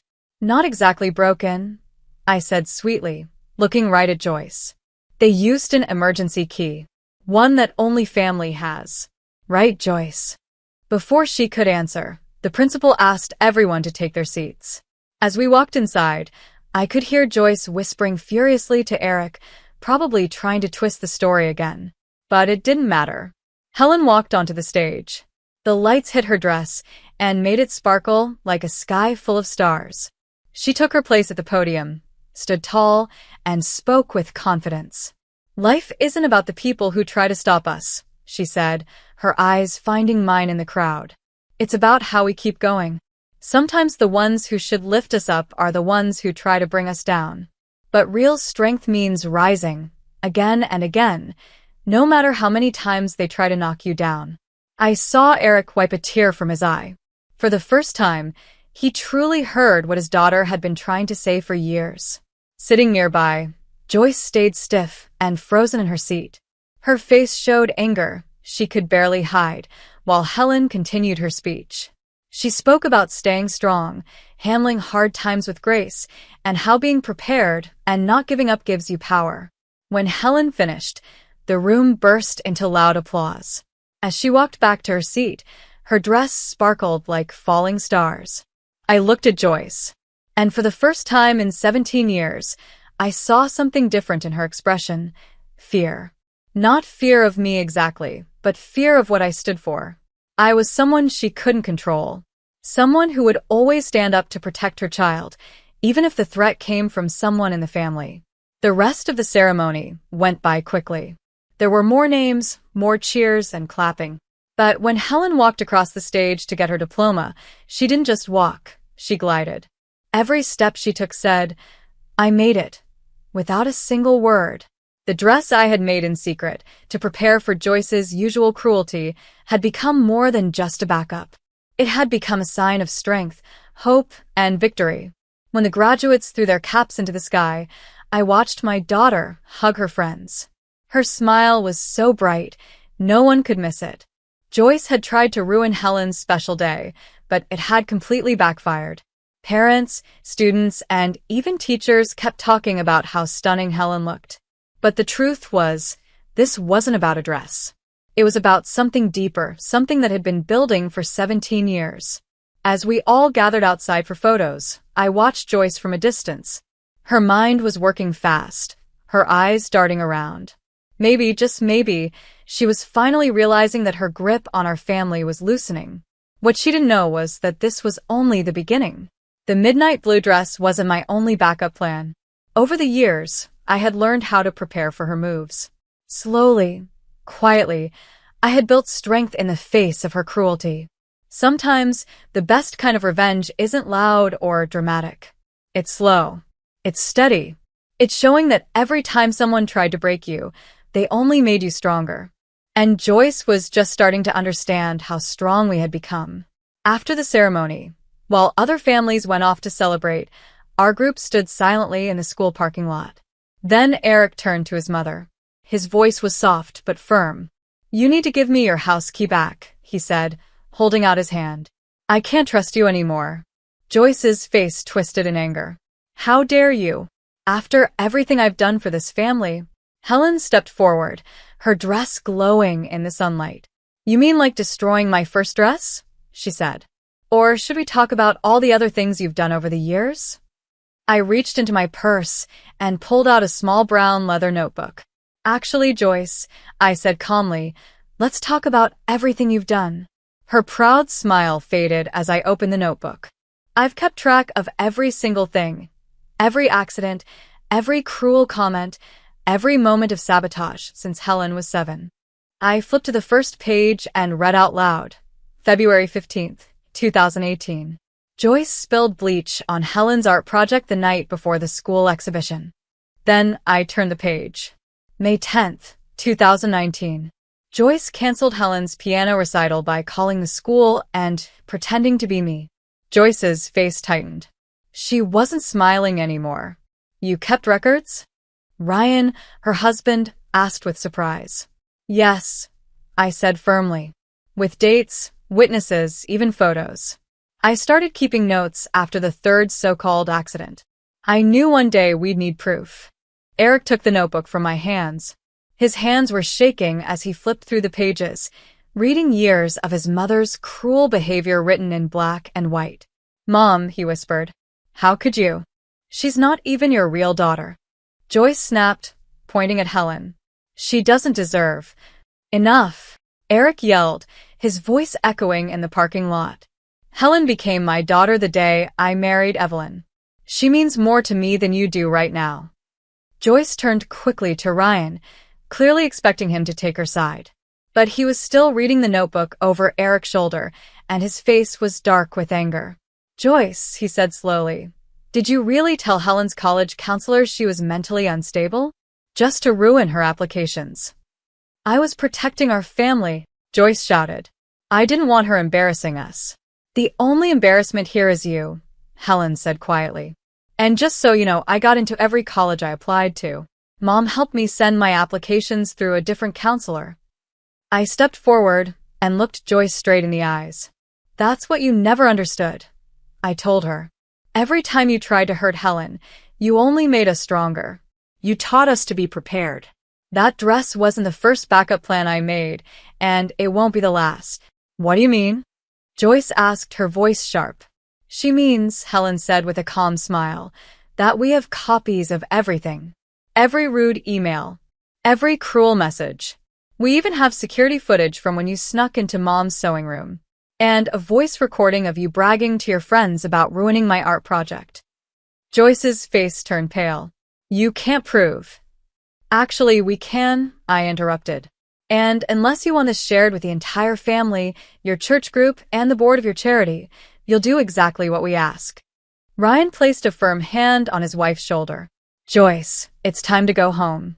We need to talk," he said, his voice full of sadness. As they walked away, Eric turned back to us. Tears filled his eyes. "I'm so sorry," he said softly. "I should have seen all of this a long time ago." "I should have protected you both," Eric said quietly. Helen hugged him tightly. "But you see the truth now," she whispered. "That's what matters." Later that evening, we went to Helen's favorite restaurant to celebrate her graduation. The air was light with laughter, and she looked so happy, still glowing in her midnight blue dress. We had just finished dinner when our phones buzzed with alerts. Joyce had been busy on social media. She had posted a long message, an apology for her recent behavior. In her post, she said she was stepping down from all her community positions and planned to focus on personal growth. Helen raised an eyebrow as she took a bite of her chocolate cake. "Do you think she means it?" I laughed. "Not a chance. But now she knows we have enough proof to destroy that perfect image she's spent years trying to build. Sometimes, the best revenge isn't about shouting or exposing someone publicly. It's in letting them live with the fear that everything could come crashing down any minute. That quiet pressure is often stronger than any loud fight. Eric reached across the table and held my hand. His eyes were soft. "You're amazing," he said. "Both of you. I don't even know if I deserve you." Helen smiled and shook her head. "Don't say that, Dad. We're family, real family. And real family sticks together and protects each other." On the drive home, Helen leaned her head against the window, still smiling. Her dress sparkled in the passing streetlights, a reminder of how far we had come. I thought about everything it had taken to get here, all the years of writing things down, saving messages, planning for the worst. I had spent years teaching Helen not just to survive, but to rise above hate and cruelty with grace and strength. Joyce had tried to tear us apart, but in the end, she only made us stronger. Now the dress hung proudly in Helen's room, glowing with every little crystal. It was more than just a beautiful gown. It was proof. Proof that when someone tries to destroy something precious, the best way to respond is by creating something even more beautiful. It was our symbol of survival. As for Joyce, she learned something important too.